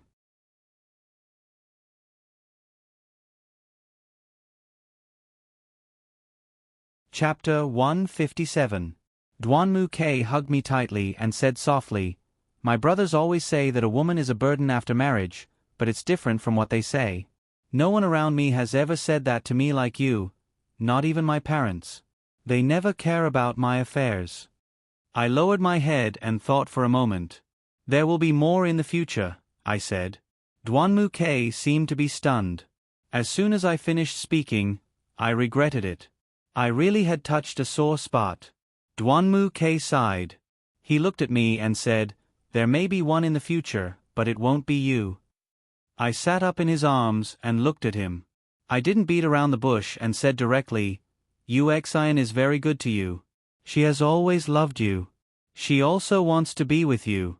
I think she is the most suitable person to be by your side. You can consider her. Duanmu K sighed. He sat up and pressed me down on the bed with both hands. Before I could react, he was already on top of me. He looked at me and caressed my face gently with a doting expression. He said to me, Tonight only belongs to the two of us. Can you not mention anyone else? Yuxian can't, Xinyao can't, Suri can't, and Han Hao can't. Anyway, besides me and you can't mention anyone else. Duanmu K's sudden pretentiousness made me confused. I looked at his serious expression and didn't know what to do. Duanmu K seemed to see my helplessness. He cupped my face and gently kissed my lips. His other hand began to caress my body without restraint. I subconsciously grabbed his hand tightly. Duanmu K raised his head and looked at me. He stroked my hair and said, Don't be afraid. I won't hurt you. Okay? I shook my head hard and looked at Duanmu Quebec. No, Xiao K, don't touch me. I don't feel good. I found an excuse to fool Duanmu K, but it was obvious that it didn't work. Duanmu K looked at me with disdain. I was helpless, but I couldn't think of any reason to reject him. Duanmu K looked at me and said softly, Don't be afraid. I promise I will be gentle. He lowered his head and kissed my lips again. This time, I didn't reject him. He stroked my body gently, and I didn't reject him either. Just like before, when I had sex with him, I decided to boldly indulge myself and open my heart. Just like Duanmu K said, this night, it was just me and him. There was no one else between us. I wanted to be with him. I wanted to return to the time when I loved him deeply and only loved him. I wanted to spend the rest of my life with him. Duanmu K saw that I didn't reject him anymore. He sat up and hugged me. I sat on top of him. He looked at me and stroked my hair gently. He smiled and said, Cold Glaze, I have really fallen in love with you. If you are pregnant with my child after this night, please tell me. As long as you are willing, I am willing to be responsible for you for the rest of my life. Duanmu K kissed my lips and hugged me tightly. I felt his intense kiss, which made me nervous, but I didn't reject him. The night passed quickly. I didn't know how long we had been going at it. When we were both tired, I lay on Duanmu K's body and listened to his strong heartbeat. Duanmu K gently stroked my hair and said, You must be tired. It's my fault. I couldn't control myself. Did I hurt you? I touched the red spot where Duanmu K had pinched my arm. With a dark expression, I sighed and shook my head, softly saying, "It's not your fault. It doesn't hurt. It's fine. It's already past 12 o'clock. Hurry up and rest. Your body is still weak." Duanmu K hugged me and gently patted my back. "I'm already very satisfied. Tonight was the happiest night of my life. I feel very comfortable." I raised my head and looked at him. "You must have indulged too much. That's why you feel so comfortable." Duanmu K hugged me and smiled. "That's just one of the reasons. The main reason is because I have you. I don't care about anything else. But it's too late to say anything now. When the sun rises, I will lose you." I suddenly feel very reluctant. What should I do? I didn't know what to say. I could only lie quietly in Duanmu K's arms and feel the lingering warmth of indulgence. Duanmu K and I didn't talk anymore.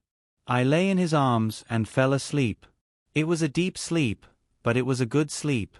In a daze, I felt Duanmu K turn around and hug me. I leaned against his chest and felt his warmth. I kept thinking that it would be great if I could turn back time.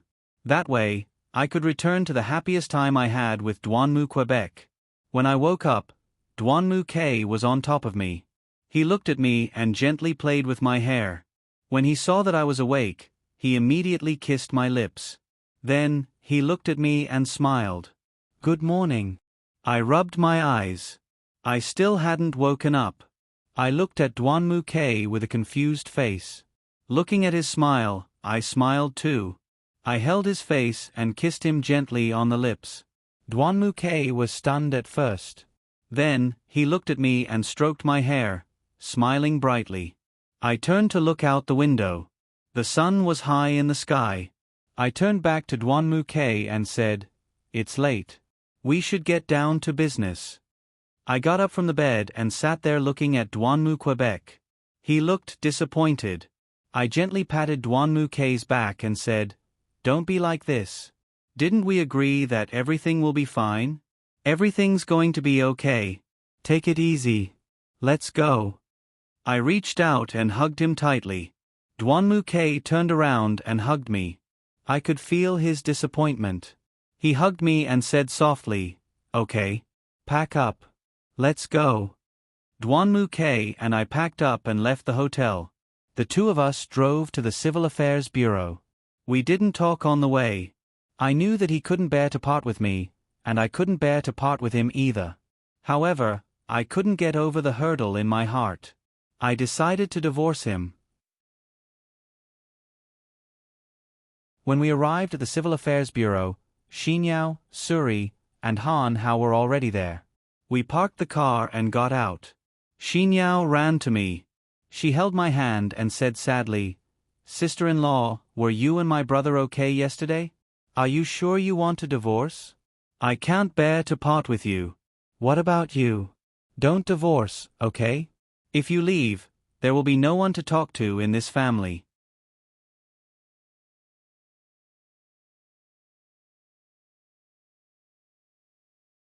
Chapter 158. I looked at Xinyao and smiled. The two of us spent the night outside. Besides your brother's injuries, nothing else happened. "All right, Mom and Dad don't know about what happened last night, do they?" Xinyao shook her head. "Mom and Dad don't know. I didn't tell them. My brother is always away, so they're used to it." Xinyao leaned in close to my ear and smirked. "Sister-in-law, did something happen between you and my brother last night?" I blushed. "Naughty girl, what are you talking about? Don't talk nonsense." My eyes swept over to Han Hao. His expression wasn't good. It seemed he already knew about what happened last night. He probably also knew that I didn't go home last night because I was with the Duanmu Quebec.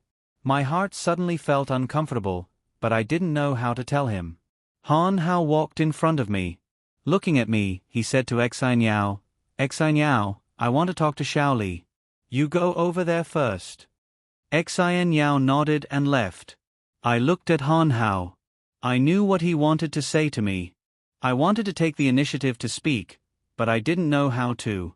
As soon as I opened my mouth, Han Hao looked at me and said, "I don't care what happened between you and the Duanmu K last night. From today onwards, as long as you two sign the divorce agreement, you are my woman. I've already brought the household register. If you're willing, we can get a marriage certificate today. But I won't force you. You just have to remember that from now on, you are mine." Listening to Han Hao's hegemony, I didn't know what to do. Han Hao looked at me and gently stroked my hair. "Don't worry. I'm just thinking about how you spent the night with him last night makes me uncomfortable. Hurry up and get the paperwork done. If you're any later, they'll take their lunch break." I smiled at Han Hao and nodded. Then I walked over to Duanmu Quebec. Duanmu K looked at me and said, "Let's go." I nodded. Duanmu K and I went to the registration hall. The staff member started to process the paperwork for us. Duanmu K sat next to me. He held my hand tightly but didn't say a word. The staff member looked at the two of us and said, "It's really strange. This is the first time I've seen two people holding hands in a divorce." Duanmu K glared at him, and the man didn't say anything else. After a while, the staff member looked at me and Duanmu K and asked, "Are you sure you want a divorce? If it's confirmed, I'll put my stamp on it, and it'll take effect immediately. You can't go back on your word. You two should think about it carefully." Before I could open my mouth, Duanmu K stepped in front of me and said, "I've thought it through. Let's cover it." The man turned and looked at me again. "What about you? Have you thought it through?" I turned and looked at Duanmu Quebec. He lowered his head and didn't look at me. I nodded, disappointed. The staff member directly stamped the divorce certificate. He handed it to us and said, "It's done. Let me give you two some advice. I feel that you two love each other very much. If it's because of some trivial matter, there's really no need for two loving people to divorce. So, if you think it through, it's still possible to get married again." I smiled at the staff member, then followed Duanmu K out of the reception hall. The two of us arrived at the door. Duanmu K looked at me with the certificate in his hand. His eyes had turned red. He pulled my hand and hugged me tightly in his arms. In a soft voice, he said, "Shaoli, you don't belong to me anymore. Although I'm very sad, I've made a big decision. I've decided. From now on, I want to officially pursue you. I want to use my own efforts to pursue you. Although I don't know if I can recover the memories of when we were together, please allow me to use my own abilities to pursue you." After saying that, Duanmu K kissed me gently on the cheek and left. Duanmu K looked at Han Hao and said, "Little Hao, you can pursue little Li. Now that I'm single, I also have the right to pursue little Li. I want to compete fairly with you, and I hope you can accept. I'm very confident that I can pursue little Li. Don't worry, I won't use any special methods. If I say fair competition, then fair competition is fair competition. Also, I may have treated you poorly in the past, so I hope you won't lower yourself to my level. I'm sorry."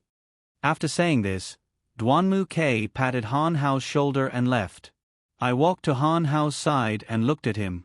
Han Hao first smiled, then looked at me and said, "Xiao K has changed. In the past, he would never put so much effort into doing something. It seems like you've influenced him greatly." I looked at Duanmu K's figure and said softly, "He really has changed. If his violent nature is his nature, then his gentle nature should be his heart." Looking at his figure, I felt very sad. But after hearing Duanmu K's words, my heart felt very warm. Perhaps this was the life I had been looking forward to. Han Hao looked at me and said, "What do you plan to do next?" I thought for a moment, then called Xinyao and Suri over. I looked at Suri and asked, "Have you finished packing my luggage from Duanmu's house?" Suri looked at me and said, "Young lady, it's all packed. Before I left, I brought it in the car." "What car?" I looked at Suri with a puzzled expression. At this time, Xinyao rushed in front of me. She looked at me and said, "Sister-in-law, don't blame him. I felt that it was inconvenient for him to go out without a vehicle, so I bought him a car. Sister-in-law, you can pack me up and take me with you. Looking at Xinyao's pitiful appearance, I gently stroked her hair and said, You and Suri should be fine. I'll pay for Suri's car. What do you want as compensation? Sister-in-law will buy it for you. You still have very important things to do. You need to take care of Dad and Mom. Xiao Kei's work is too busy. Only a caring daughter like you can take care of them. Xinyao looked at me and nodded helplessly. Han Hao looked at me and said, What are you going to do next? You haven't told me yet. I reached out and touched my belly.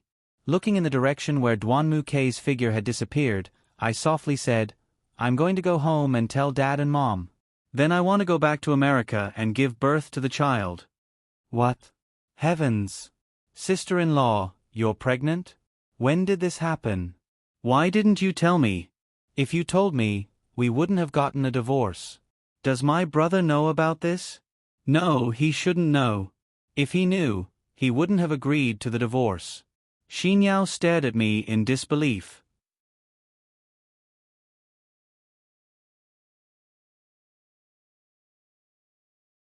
Chapter 159. I looked at Xinyao and patted her head. This is a secret. You absolutely cannot tell your brother. You've been pregnant for more than 2 months, so divorce is inevitable. It has nothing to do with whether you're pregnant or not. But you can't let him know. If he knows, he'll feel burdened. Originally, this matter shouldn't be known to anyone in the Duanmu family, but you are an exception. I believe that you won't betray me. I smiled at Xinyao, waiting for her reply. Xinyao eyes rolled, and then she hugged my arm. Sister-in-law, don't worry. I won't tell anyone. I'm also looking forward to the birth of this baby. Then I can be an aunt. Just thinking about it makes me feel very happy. Han Hao walked in front of Xinyao.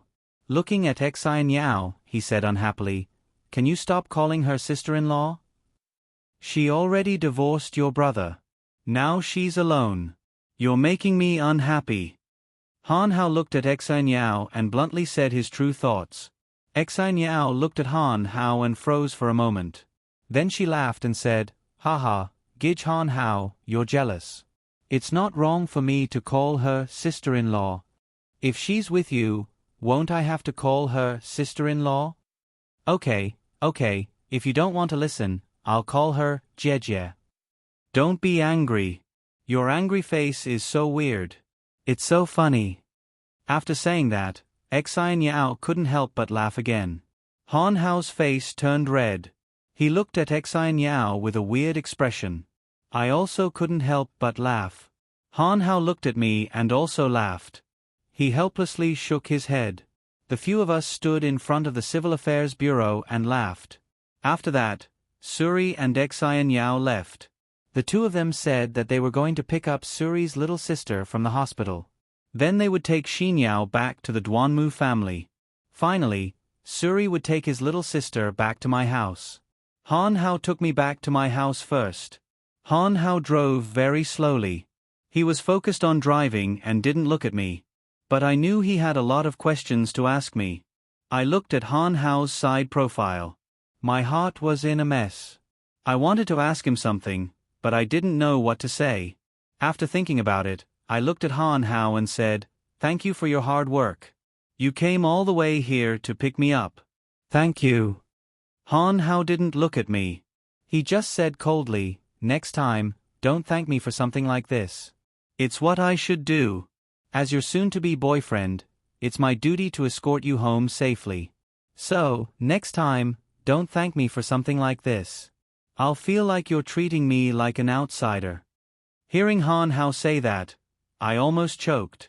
He was also a hegemonist. It seemed I had to pay more attention to what I did in the future. If I didn't treat myself well, he would be very angry and scold me. It was hard to imagine that kind of scene. I lowered my head and said softly, I know. I won't say it next time. Han Hao looked at me, and his tone became gentle. He said, "It's good that you understand. Don't make me feel like there's too much distance between us. I really want to stay by your side and take care of you. I hope you won't resist." I sighed and looked at Han Hao. "I know how you feel about me. I won't make you unhappy. Hee hee." I smiled at Han Hao. He looked at my silly smile and gently rubbed my head. Then, he focused on driving. The two of us drove for a while until we finally arrived at my house. From a distance, I saw a car parked in front of my house. It looked very familiar. Just as I was wondering whose car it was, Han Hao furrowed his brows. "Why is Xiao Kei's car here?" I suddenly remembered that it was Xiao Kei's car. Why was his car parked in front of my house? Puzzled, I got out of the car and walked into my house. As soon as I entered the living room, I saw Duanmu Kei sitting on the sofa. He was talking to my parents about something. I was a little worried, so I quickly walked to his side. I looked at him and asked softly, "Xiao Kei, why are you here?" Duanmu Kei turned around to look at me, then he stood up. He looked at my parents and said, "Dad, Mom, I know I've already filed for divorce with Xiaoli, but please believe me, I will get her back. I apologize to you for the many things I've done to her in the past that hurt her, but please believe me, as long as Xiaoli is with me, I will definitely give her happiness, I promise you." "I promise." Before I could open my mouth, Han Hao walked in from outside. He looked at Duanmu Kei, then at me. Then, he looked at my parents and said, "Uncle, Auntie, I've decided to be with Xiaoli. Xiaoli hasn't rejected me. I hope you can allow me to be with Xiaoli. I'll make her happy. I'll always be with her. I'll never let her get hurt." I didn't know why, but Han Hao's last sentence sounded like he was talking to Duanmu Quebec. After Han Hao finished speaking, he looked at Duanmu Quebec. The two of them looked like they were about to start a war. Obviously, my parents were stunned by Duanmu Kei and Han Hao's words. They looked at each other and then looked at me at the same time. It seemed like they were asking me how to solve this situation. My heart was also in a mess. I didn't understand how these two people could appear in my house so coincidentally. They appeared in front of my parents and even said the same thing. Were they trying to drive me or my parents crazy? Seeing that my parents didn't know what to do, the atmosphere became more and more awkward. I thought for a moment and looked at Han Hao. Then I said to Duanmu Kei, "Xiao Kei, you should go back first. There are still a lot of things you need to deal with in Kurosawa. Mom and Dad also need you. You should go back first." Duanmu Kei looked at me. His eyes told me that he didn't want to go. Then, I looked at Han Hao and said, "Xiao Hao, thank you for taking me home. You've been busy all morning. The Kurosawa also needs you. You should go back first." "I want to stay with my parents for a while and talk. You should all go back first." Han Hao and Duanmu Kei looked at each other. They obviously didn't want to back down, but I didn't know how to persuade them. In the end, it was Han Hao who spoke first. He looked at me and said, "Xiaoli, you should rest first." He took out a bag from behind his back. It seemed to be filled with snacks. He handed the bag to me and said, "These are all your favorite snacks. Eat them when you're bored. They can relieve your mood. I'll go first. Goodbye, Uncle and Auntie." Han Hao said goodbye to me and my parents and turned to leave. Before he left, he looked at Duanmu Kei and signaled for him to leave with him.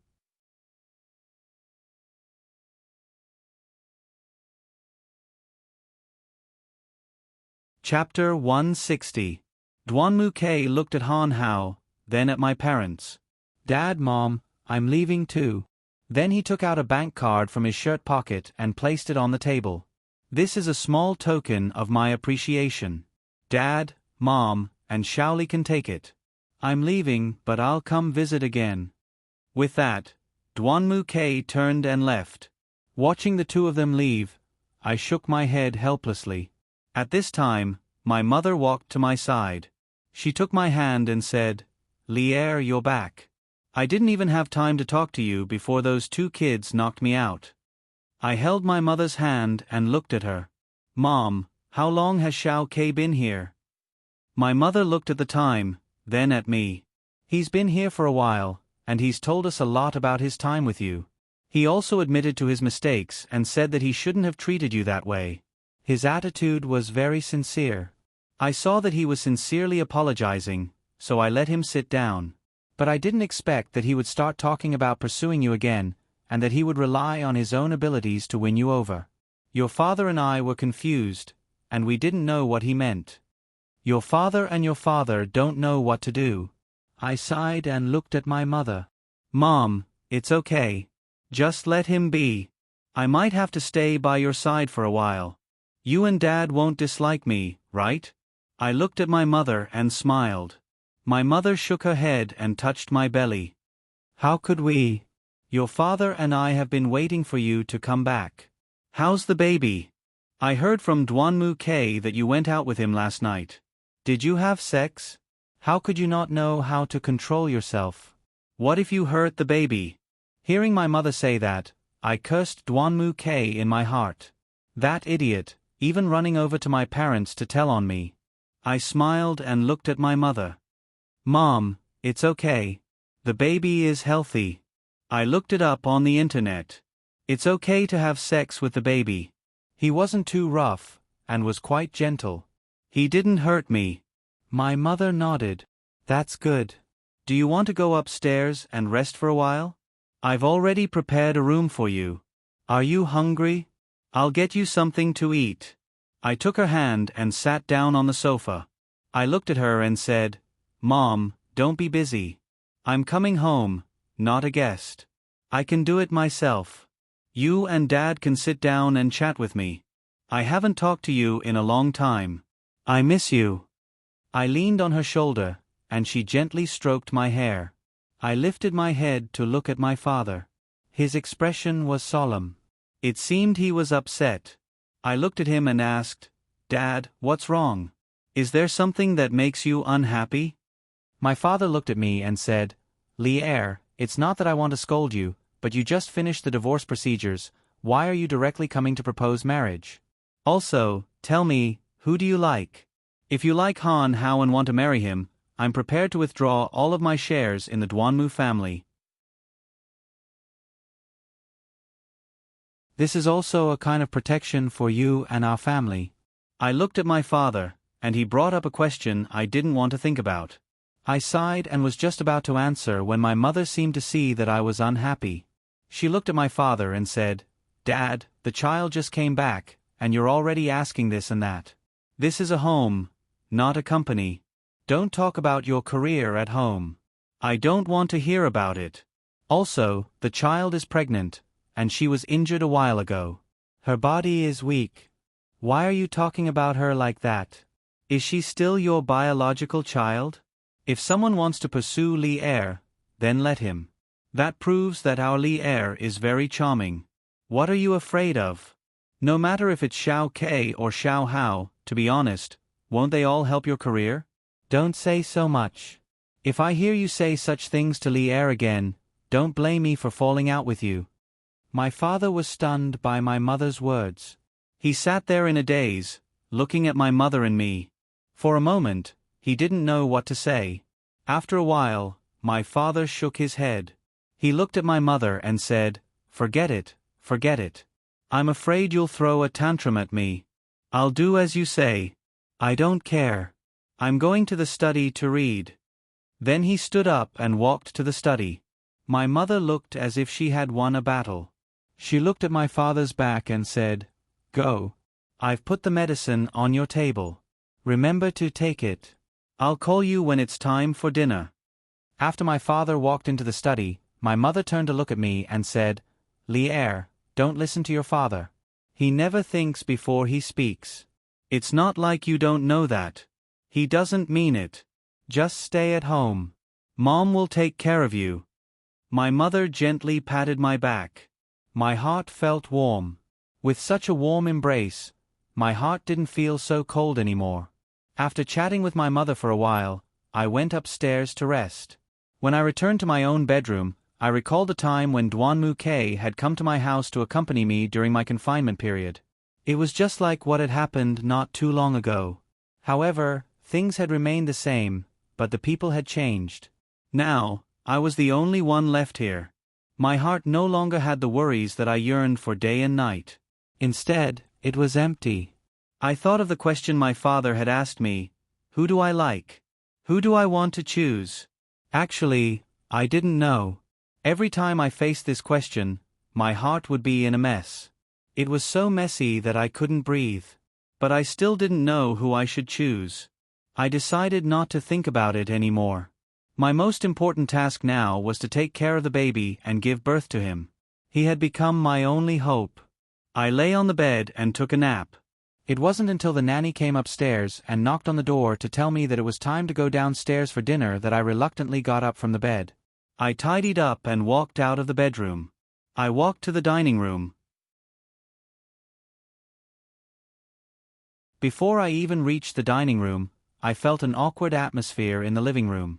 It was a strange atmosphere. At this moment, I bumped into Suri. I called Suri over and asked him in a low voice, "Suri, don't you feel like there's a smell of gunpowder in the air? Why is it so strange?" Suri shook his head helplessly. "Miss, how can you not feel strange? Those who should come and those who shouldn't come are all here." I didn't understand what Suri meant. I looked at him and asked, "What? What do you mean by those who should come and those who shouldn't come? What's going on? Explain it clearly." Su Rue pointed to the dining room and said, "You'll understand when you see it. Miss, I'm really worried about you, but I don't have any way to share your burden." Su Rue's words completely confused me. You're tuning in to the Narrate and Escape YouTube channel. Don't forget to subscribe and join us on this journey to catch the most captivating stories.